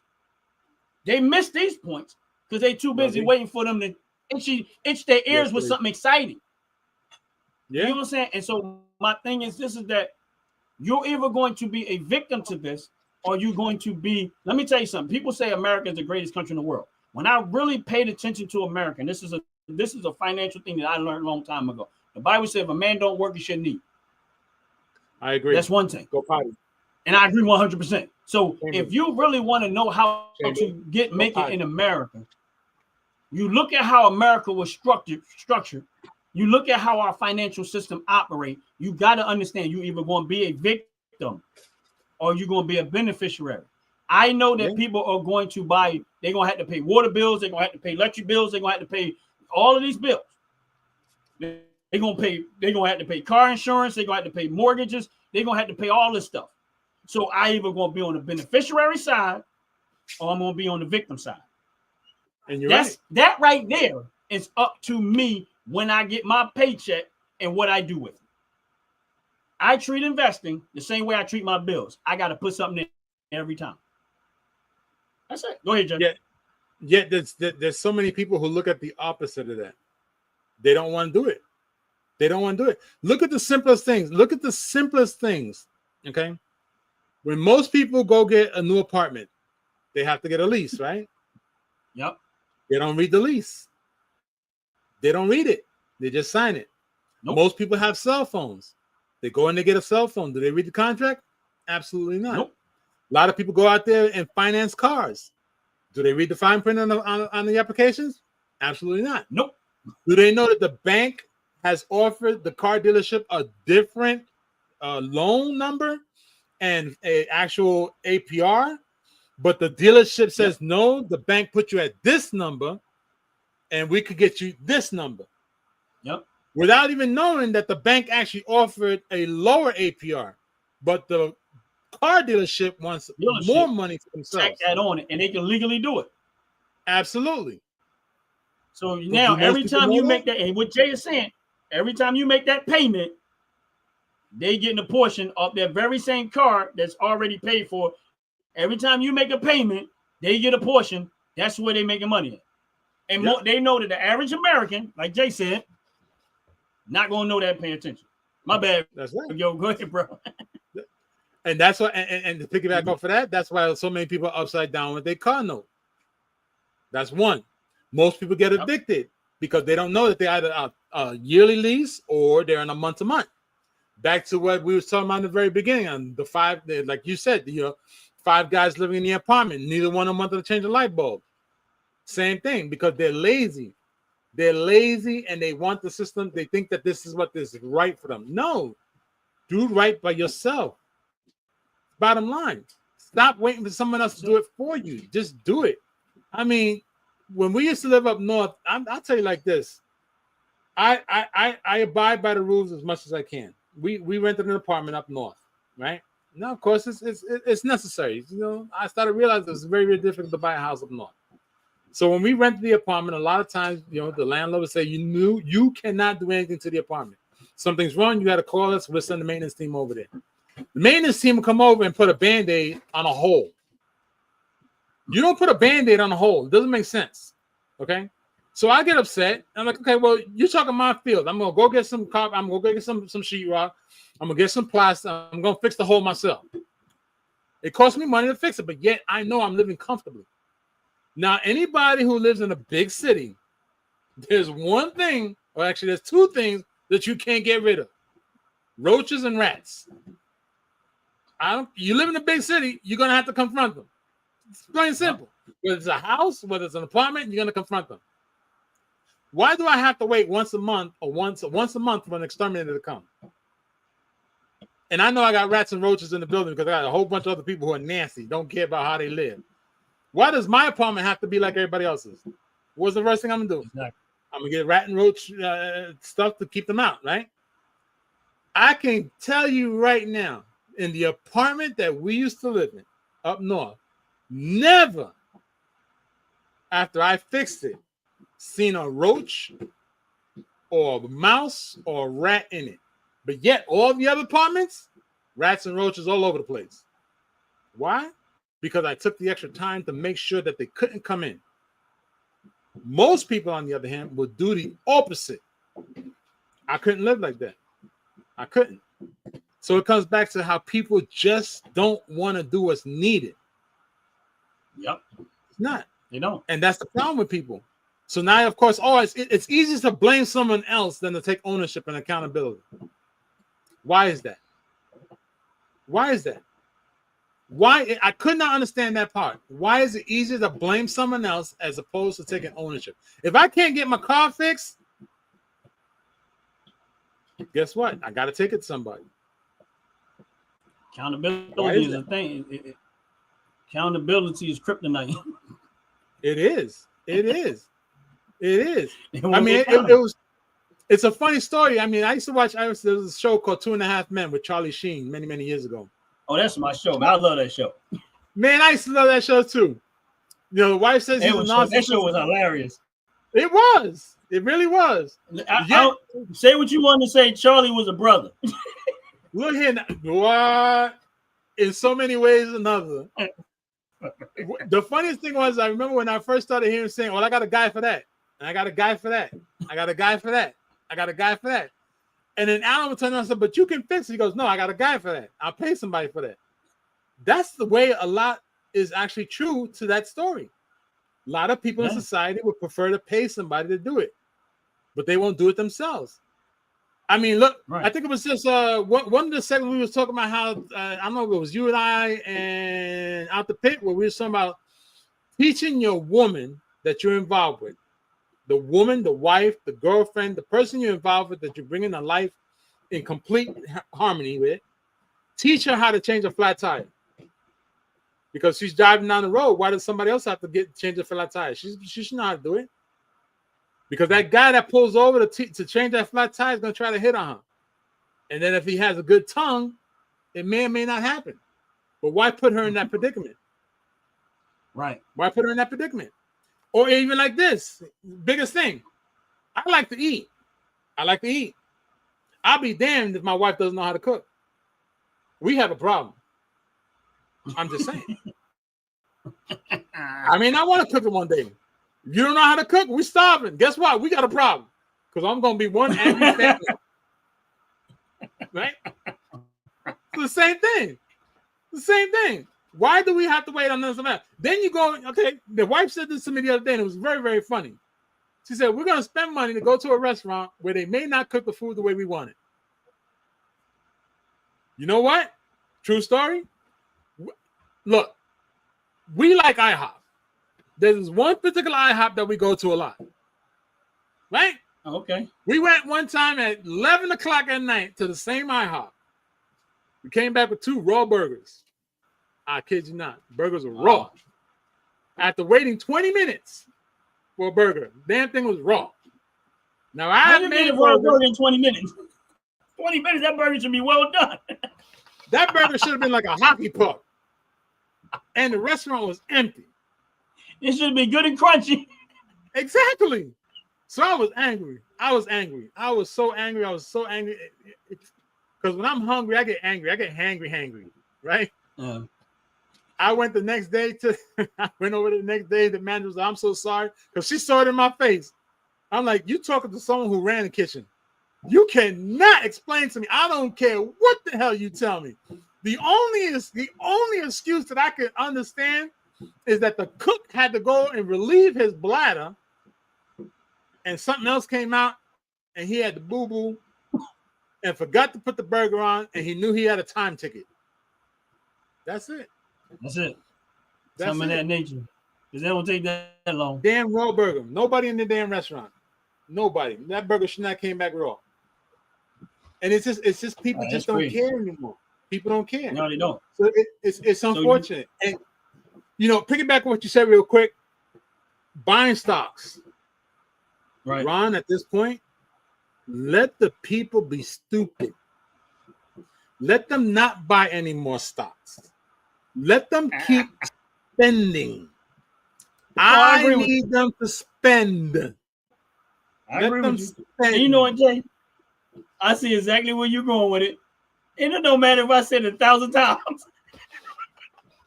Guess what they're going to do? The complete opposite. They're going to do the opposite. I ain't trying to hear that, man. I want this car now. Yes. What's that commercial? It's my money and I want it now. Yes. Yeah. Listen, they're not gonna change. They're gonna do exactly what they always do. There's nothing you can do about that. And my thing is this. That's it's funny because with me, that's why when I do talk about investments, I only talk about it amongst the group that are normally here. But if I see a lot of new faces, I'm not having that conversation. I need you to stay victim. You know what? Then I gotta pose this question. I gotta pose this question. I wonder how many stocks Donald has purchased. He probably bought a whole lot of them. He better, because that's why he keep coming back. Exactly. Did. Donald better have at least 200-300 stocks off of what you have mentioned. I know I bought 5 from what you have mentioned. So Donald better have a minimum of 200 that you have mentioned. Right. Donald's portfolio should look very similar to yours. Probably. That's what I'm saying. And if it ain't, and I know he'd be, and I know he'd know because there are times he would put the price of the stock in the chat at the moment I'm talking about it. And he'd be like, oh, you could have got it a little bit cheaper. Okay, so you really paying attention. If he paying attention, he better have it. That's all I'm saying. He better have it. Because I can tell you right now, you mentioned 5, and I bought 5 of those stocks that you mentioned. That's what's and up, I'm loving it. And I'm loving it. Every time I get that dividend thing, I am happy. Because I'm not trying to spend more. All right. I believe me when I tell you, there's a whole lot more. When I talk the stock part, the dividend part, and for those that's on the live, just so y'all understand, when I'm talking about that part, it's because I'm trying to give you guys an opportunity that, listen, some of these stocks I be talking about, I already own. I might be, when I'm in the red with them, is when I talk about it. When I'm deep in the red, that's when I say something. Just so it'll more likely guarantee that when you purchase it at that moment, you're going to more likely go into the green. Even though I bought it and I'm in the red. I do it all. This is why I do it. I say I only do it when the regular's in there and I say it. And I say, okay, I'm buying for it. I'm not telling you what to do because I ain't no financial advisor. I ain't getting into all that. But if somebody was to do what I'm doing at the moment that I'm telling you, and that's the reason why I do it. That's the only time I really talk about it, and I do it that way for a reason. You know, I got to jump in there and say you are absolutely 100% correct, honestly, because I remember the day that you mentioned AGNC or AGCN, that real estate company that I mentioned. Yeah. When you mentioned it, I went online, I brought it. I did. I went right to my portfolio. I said, buy. I'm in the green. And I'm in the green nicely. And I'm happy. One pays out they pay out a hefty dividend too. People sometimes, you know, I think what it is that many people are afraid of taking chances when it comes to finances. That's what I really think it is. And what I don't understand is these same people would take extreme measured chances with a person versus their own finances. Yep. That's where I don't understand it. You'll take a life-threatening chance with an individual that you don't really know to live with them, procreate with them, swap spit with them, but you won't take a chance in investing money to make more money. I don't get it. I don't get it. Well, it's the same scare tactic. No, people are risk takers every day. Yes, they are. People are risk takers every day, every second of the day. They just not a risk taker when it comes to. They don't take advantage of this risk taking, but they will get inside. They'll get behind the wheel of that car and trust that them brakes gonna work. They'll trust that that engine's gonna start. They trust all of this stuff. They take this big risk in that car. Trust that they're not gonna get in an accident. They trust that they're not. But when it comes to investing their money, it's a different story. They take and the risk that they take is the wrong stuff. And your wife is absolutely right. Because I couldn't listen. I've seen this. This is a true story. I've seen it with my own eyes. During COVID, I asked 2 paramedics. You probably remember when I talked about this. I asked 2 paramedics, why are you in this restaurant watching the cooks touch your food with no hands during COVID? And they both turned around and said to me, and I kid you not, they both said, we hungry. So isn't that taking a risk? Okay. During COVID? Yes. Even if it's not COVID, you still taking a risk that someone is going to contaminate your food, give you food poisoning, mess your belly up, give you the runs for a couple of days. I mean, you don't know how many homies he went up his nose. He don't know how many homies they went up in their nose to get. Look, I could look. I gotta look for some serious pictures, and I gotta do it tonight because I'm gonna do a segment tonight for one of the reaction videos that someone sent me. But I gotta find these pictures first because these pictures are gonna shock a shit out of a lot of people. A lot of people. I walked into. I kid you not. The wife can contest to this. I walked into a Billboard restaurant in New York City, 42nd Street, Times Square. I walked into the kitchen and told the chef in that kitchen, don't you ever turn around and tell anybody ever again moving forward that you fry everything separately when I'm looking at one fryer. Because shellfish does not go inside the French fryer. Oh, hell yeah. Lazy people have the energy to trifle. Absolutely. That's where they get the enjoyment from. Yeah. So they're not going to do. And my thing is this, Jay, you're absolutely right when you say, leave them there. Leave them there. Because we need them there. And that's the real truth. If you're an investor, if you're a person, listen, if everybody buy houses, how you going to be a landlord? Exactly. How you going to be a landlord? How are you going to make money? If everybody bought a house. But now, with that being said, you know how you do that? I'm gonna tell you how. I think unknown opinion has said it. Buy the land. Buy the land. Let the people put the house on the land and charge them for the spot. That's a smart way to do it. That's a smart way to do it. That's my next agenda. And listen, there's money to be made in a lot of places. Here's the thing. Like, let's take the city of Philadelphia right now. Right? This is why I say people don't take advantage of opportunity. City of Philadelphia right now is having a trash. They're having a trash problem, right? Right. Now, could you imagine if you got a pickup truck and you just start knocking on doors and say, I'll take your trash. I'll take your trash for $10. Give me what you got. And you do it 2 bags, 5, or you charge by the bag. And you just keep going down each house. You know how much money you make in a day? That's true. That's what we Speak it up. That's right. So then, Speak it up. Opportunity. Prepare for it. Now, this is not a long term. You're not going to make money long term. You're right. You're not going to make money long term. But right now, they're in a crisis. Look, I'm still trying to figure out why you're. So tell me why your 3,500 is still sitting in the garage. No. Because I ain't up in Philly right now.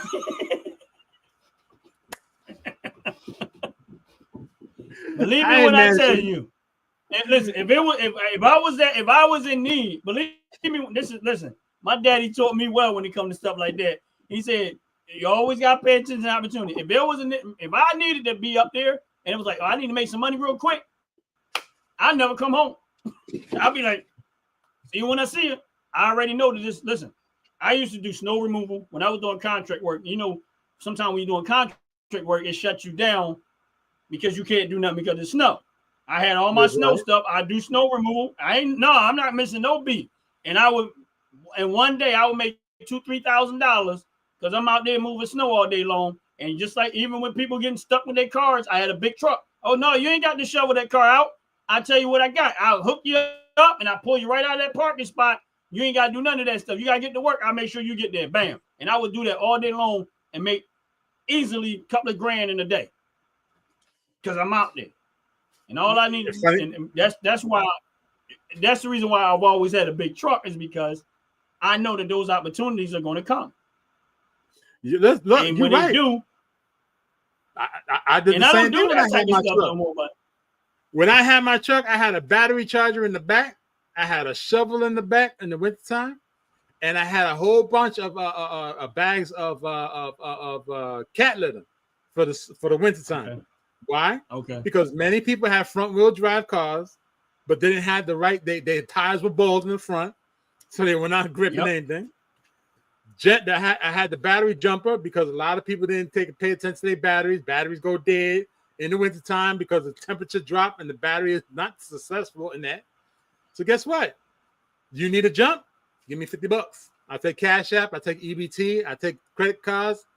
I didn't care. Give me $50. I'm gonna jump your car. Oh, that's too much money. Too bad. You can stay in there. Oh, but I gotta get to work. Right. I'll pull you out for another $50. Oh, but my tires are bald. Well, here's a cup of cat litter. Give me another $10. Matter of fact, I'll give you a whole package deal. Give me $100 and I get you out the snow, and they let you drive away. You on the highway, jump out of the spot on a bag of kid litter. That's right. On the highway. Now, you know this highway. You know 95 come across the Delaware Bridge. You know this. You have that uphill when you come across, right? Yeah. Yeah. Wintertime ice make a whole lot of money there, boy. Got the ball-head tires. You ain't going nowhere. People be sliding backwards in their cars. I get you over the top. Give me $200. I sit there, no problem. Not a problem whatsoever. But you're right. You know, and it's, you know, I think what it is that a lot, you know, even like me, right? I started off my segment, my channel with talking about real estate, kind of having passive income. And I realized a lot of people not into that. They're afraid of it. They're afraid of it. So, you know what? I'm going to give you something that you look for. You want to see the buffoonery. They want to see the buffoonery. They want to see the struggles of other people to entertain them. So I'm going to give it to you. Like they're not struggling themselves. Exactly. Because they want to see somebody in a worse position than they are. But we all know your ass is the same. Like they didn't go through evictions and all that. Exactly. Exactly. They laughing at somebody else's eviction like they wasn't evicted. Yeah. Your ass was evicted the same damn way, probably even worse. They probably came and evicted you in the night. Like I said, what this song say, give the people what they want. Exactly, and what they want. So I had to revert to it. Because I sit there and I listen to you talk about stocks, and I watch it. Again, there's nothing wrong with the same people coming in. It's a beautiful thing because they're giving you that support. Right. Yet, how many people are actually doing what you're saying? How many people are actually becoming self-sufficient? I don't know. I don't know. It's a shame. Very little. I mean, even for this prime example right here, you have on a T-shirt that says "Ron's opinion don't matter." Facts. How many people would think, well, damn, I got a YouTube channel. Let me do the same thing. Let me see what happens. If you got 1,000+ followers and you sell 10 T-shirts at $5 a piece, come on now. But why they ain't doing that? I just don't understand. My thing is this. For me, I'm a walking billboard. Facts. This is my attire for the most part. I just had to get to the point where I got to this. It's not, for me, it's not even, I mean, I'll eventually get to the point where I start selling the shirts. But for me, nobody can advertise better than I can. This is true. You the same. You know what I'm saying? And I mean, for the people that support my channel, I want to be able to get them. But for me, it's like, listen, I'm in it to win it. I've had, me and you have, I've been doing this YouTube thing for a little while now, right? Right. In the beginning, it really wasn't, like I said, it wasn't really about politics. It was more so, it's actually starting to turn into what I wanted it to be, which is variations. I didn't want it to be all about politics. I didn't want it to be all about guns. I wanted to be open to anything. If you go back to like one of my first videos, I even said it in the video that this YouTube page is going to be about a little of this, gun content, investment, stock market, humor. It's like I did not want it to be one dimension. But the audience kept coming in and they start dictating where I was going to go. Say, okay, this is what y'all want. I'm going to give you what you want. But I know at some point, I still want to get back to what I want to do because ultimately it's starting to go, now it's going back into what I wanted to be, which is a part of me want my channel to be able to help other people. That's something that's near and dear to my heart. But when I want the buffoonery, I pick up the phone and I do my lives on the phone because I know what's going to come with that. Well, ain't that there's nothing wrong with having a little diverse in it, little something on the side. Yeah. Because at the end of the day, you can't please everybody. We know that. You can't. But we can. What we can do is we can introduce everybody to something that they may want. Right. So as long as there's always someone that's going to be entertained, I believe that's the great part as well. The entertainment part, the understanding part, the willing to learn something is always a plus. I look at it that way. Because at the end of the day, you don't have to have a gazillion followers and not know who they are. I would prefer to have 1,000 followers and know every single one of them, versus having 1 million that I can't even give them a shout out. Right. But exactly. That's just me. That makes it, to me, it's more interactive when I know who I'm talking to. I see the same names and stuff. You building relationships with that. I like that better. I don't care if I got 500 people watching that don't matter much to me. It's nice, but what happens tomorrow? They're not loyal or they're not interested in what you really have or who you are. They just looking for some buffoonery. Because if I go through people's lives and I'm like, they got 500 people watching this. Like when I'm strolling there, I'm like, really? You know what I mean? I see somebody holding some tarot cards and trying to read. I'm like, oh my God, y'all like trying to tell somebody their future. I'm put like this, and I'm having a real hard time with this one.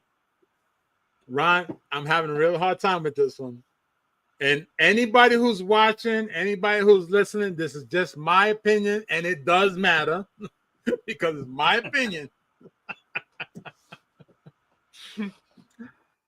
Why the hell are people watching two things? One, somebody eating, and someone shopping. Why do you spend so much time watching somebody eat and watching somebody shop? I don't understand it. I don't. Because all I see is when I'm watching somebody eating, I'm watching them eat and talk with their mouth full, which is the one thing you're not supposed to do. You're not supposed to eat and talk at the same time. But I'm watching something, yeah, well, you know, I had this burger and this restaurant. I'm like,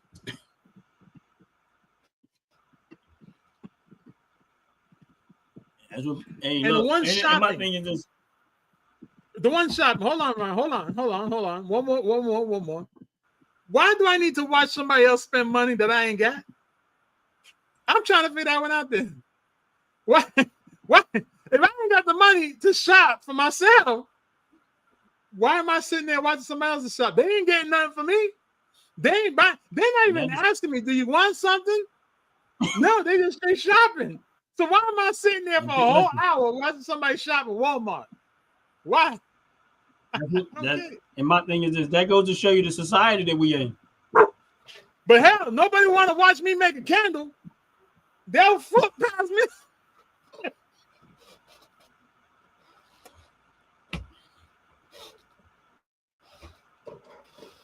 That thing is too boring. What?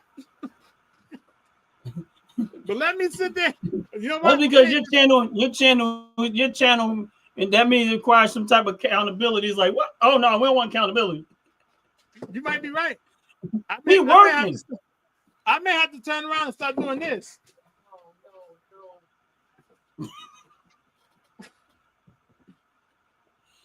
Listen, Jay, I've strolled through my phone. I go to somebody live and stroll through my phone, and be like, what in the world? I mean, this one lady had all types of weird stuff all painted on her face. I'm like, and I look, it's like 600 people on her live. And I'm like,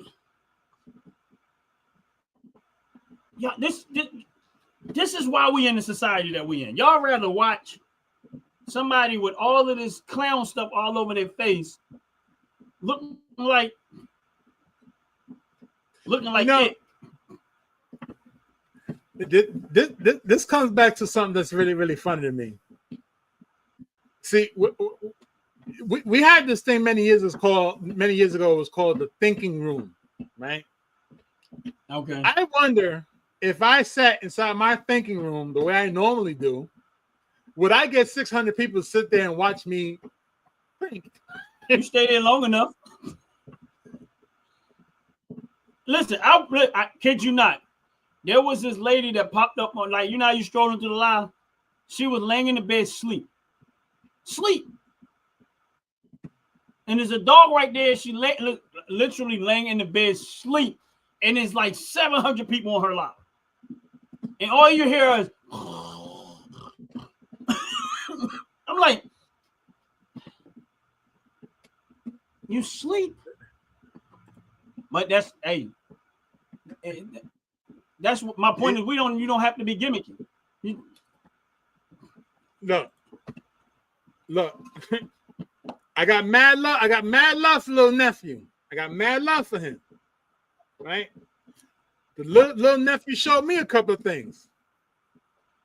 I went through his page more detailed now.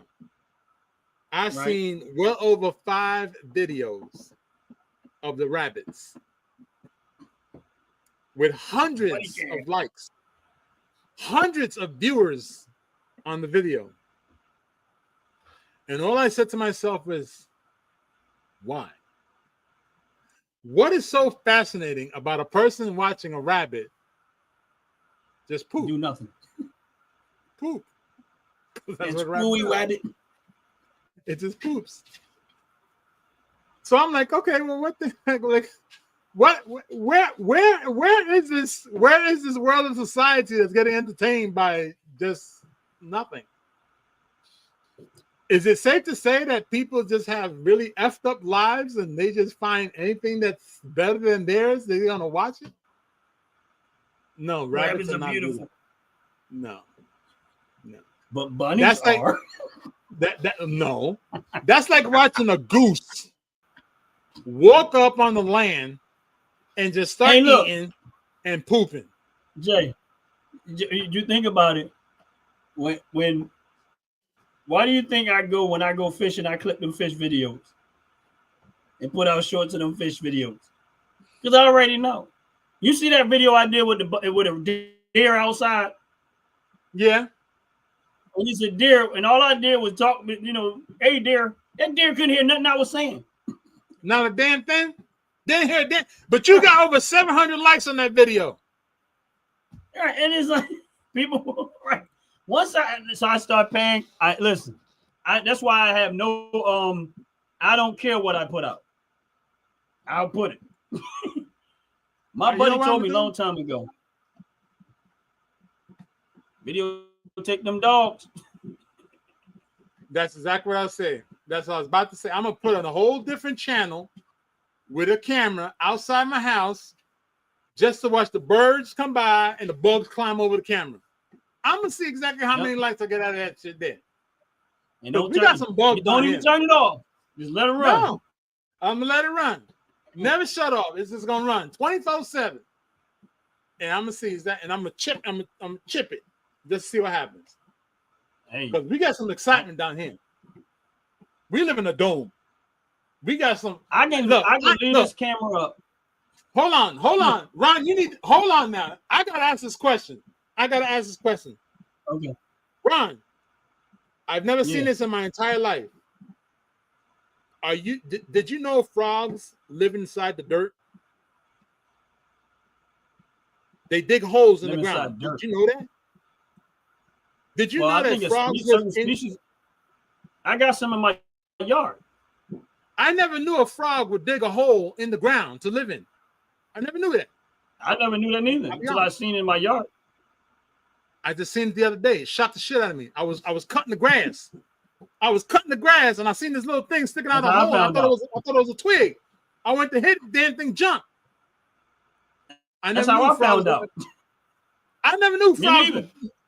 Dry dirt. I'm used to frogs living next to the water, the river, the creek, things like that. But in the dirt, dry dirt, never. In my yard, I didn't realize it. I seen a frog. All of a sudden, I'm like, what in the world? I'm cutting the grass. It was a brown frog with a little bit of black spots on the side of him, I think it was. Come right out the dirt. And I'm like, and he just started, I'm like, what the? And then I seen another one. I'm like, oh, okay, that's what they do. I didn't know it. I just found out myself. And listen, we've been here for a while. I didn't have none in there, but something they just happened to show up in the yard. And man, where we live, once it hits nightfall, it's like you walking into a zoo. I kid you not. Wow. All kind of need that camera. You supposed to leave that camera outside. You got wildlife. Look, I would prefer to see a muskrat and a possum before I see some of the bugs that I'm seeing. I kid you not. I ain't got no deer to be. Oh, here, deer. Come, deer. No, I ain't got that. I got. Oh, you need to stay away. Go. That's what I'll be shooing everything away. Oh, it's disgusting over here. Disgusting. So what? I'm quite sure y'all do have deer down there. No, but do y'all have elk? Elk? No. Yeah. We ain't got four-legged creatures. The only four-legged creatures we got down here are stray animals, dogs and cats. Oh wow. That's what we got. We got no nice ones. It's either 6 legs or better. That's all it is. Oh wow. Yeah, because I was living in North Carolina for like 6 months. And I think it was an elk because it was so big. It stood taller than me. I would be very happy. It was on his foot. I'd be very happy. We got rabbit. Yeah, jackrabbit. We got jackrabbits. Jackrabbits and possums for sure. And squirrels, woodpeckers, raccoons. No raccoons. I think raccoons decide they all want to live in the hood because I think you're right. Hell, I think they just say, you know what? We caught 3 possums in 4 days. We got 3 possums. I ain't seen a possum yet. I think they moved out. I think we're done. We had 2 woodpeckers. We got 3 woodpeckers now. And all kind of interesting insects. I mean, all kind of insects. All kind of insects. Yeah, y'all got woodpeckers. Woo! Them things is beautiful. They beautiful. Yeah, so they loud though. But they are beautiful.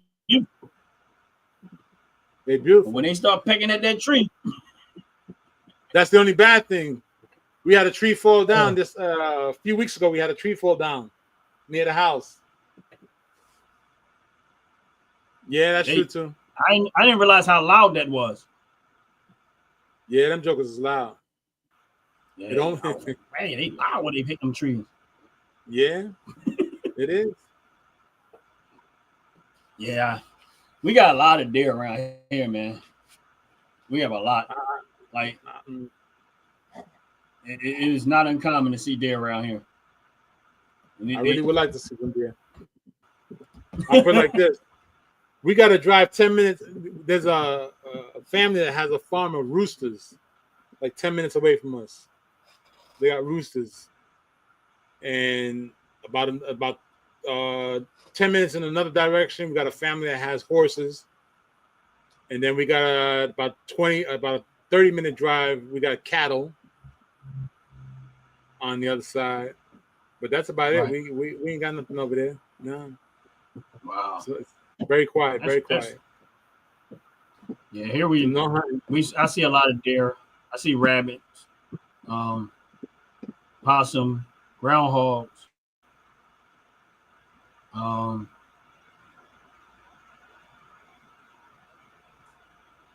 I think that's what I see the most of. Raccoons once in a while. What do you call it? Skunks. Nah, you ain't got a skunk down stuff here like yet. that. Yeah, you should be happy, but I hate them things. Look, I'll take a skunk. I'll take a skunk over most of these bugs that I be seeing at night. I kid you not. I can't deal with these bugs. Look, it's so bad that the moths down here, a moth, okay, would bury itself in our garden to prevent the vegetation and the tomatoes and peppers and all that stuff from growing. That's how bad it is down here. Wow. It's just that bad. It's just that bad. It's disgusting. But it's a great place to live. It's quiet. It's quiet. And that's the best part. Yeah, we're gonna expand. Man. Hopefully in 6 years. Jurassic Mall. You gotta see the video. The wife, look, I kid you not, the wife put up a video of a moth. I not seen that one. They kept you out the house. Now, mind you, that was just one, and that was during the daytime. At night, there's about a good 100 of them flying around. So you don't know what's hitting you in the back. Looking like bats. Exactly. So you don't know what the hell's coming at you. It's the way it is. It's pretty bad around here, bug-wise. It's pretty bad. You know, but it is. Now we know what's bugging you. Literally, that's what's bugging me. But that's crazy, man. It is. Well, Ron, yeah. I'm just looking at the time frame. Because I got to get ready to put my content up in a little bit. Okay, and bro. I got to go put down some pictures to create that. Oh, gee whizzes. And funny because when she say stuff like that, because I see her on the video running from bugs all the time and creeped out by them, I already had a visual now. But yeah, bro, I know you got a hand. I got things I got to do. Plus, I'm jump in on yours when you get rolling. You know, I'll be there. Yeah, I appreciate that. I'm gonna try to shoot for maybe based on the time frame. I'm trying to shoot for 5, maybe 6 o'clock. Okay, because I want to try to get you to laugh a little bit, and hopefully everybody else be there. Yeah, because we know how you are. 7 p.m. in the bed, 8 o'clock out for the night. So I want to try to get you in 8 there. o'clock usually. I'll be honest with you. Sometimes I'll be sleeping before that. 7 o'clock, I'll be asleep already. And if you're listening to a world away from here, it may be a whole lot sooner. I know. I mean, a whole lot faster. You got some good content in there. Yeah, I'm gonna have to start re-looping some of her stuff in my channel so people can actually watch it and fall asleep. Yeah, I don't have it on my channel, but I created a playlist on my channel that's public, and that's where I can just go right to it. But I call it relaxing, and that's what it's all just the ones that she created, and I'll click that and it'll just play through each one, and there's enough there that you ain't gonna never run out of nothing to listen to. Because I got at this point probably about 6 hours worth of stuff. Yeah, she's got a lot. She got a lot of views on it too. Yeah, she's good. She's got her niche. She's got her niche. Yeah, I seen one and she had like 190 views on it. And I mean, her subscriptions ain't that high, so that's a blessing. Yeah, that is. You know, every little bit helps. Yeah. Yep. Well, I'm gonna hold you, bro. I have a blessed day. Everybody else is still on his live. You do the same. Please have a blessed day. Make sure y'all check out Jay. You have a blessed day as well, man. Because it's always a pleasure to jump in with you and throw some stuff around. Same here. You know, hopefully people start realizing why we're doing what we do. Keep them entertained. Yeah. Keep them, somewhat entertained and somewhat up to date on things. That's all it is. That's what's up, man. You're right. But we'll catch up a little bit later. All right, brother. Take it easy. Have a blessed day. Don't forget about mine. Make sure it comes in the right size. I ain't trying to be Baby Huey on the channel anymore. Yeah, I gotta place another order for him. All right. And so as soon as I get the order done and get everything back to me, and then I'll send them out. I'll send everything out. So you got to give me some time with these ones because I gotta wait it out. But I'm good with the time. The time. I really am. Just as long as it doesn't make me look like Baby Huey, we're good. Yeah, I'm gonna get you your small. Don't worry about it. You gonna put it on, can't get it back off. Like, I need the wife. Cut me out of this thing. Okay, right, you got me choking. Yeah, man. But for those that's on this live, again, make sure your relationship with God is good. And Jay, you have a blessed one day, and everybody else, y'all have a blessed, wonderful day. And we out of here. Peace.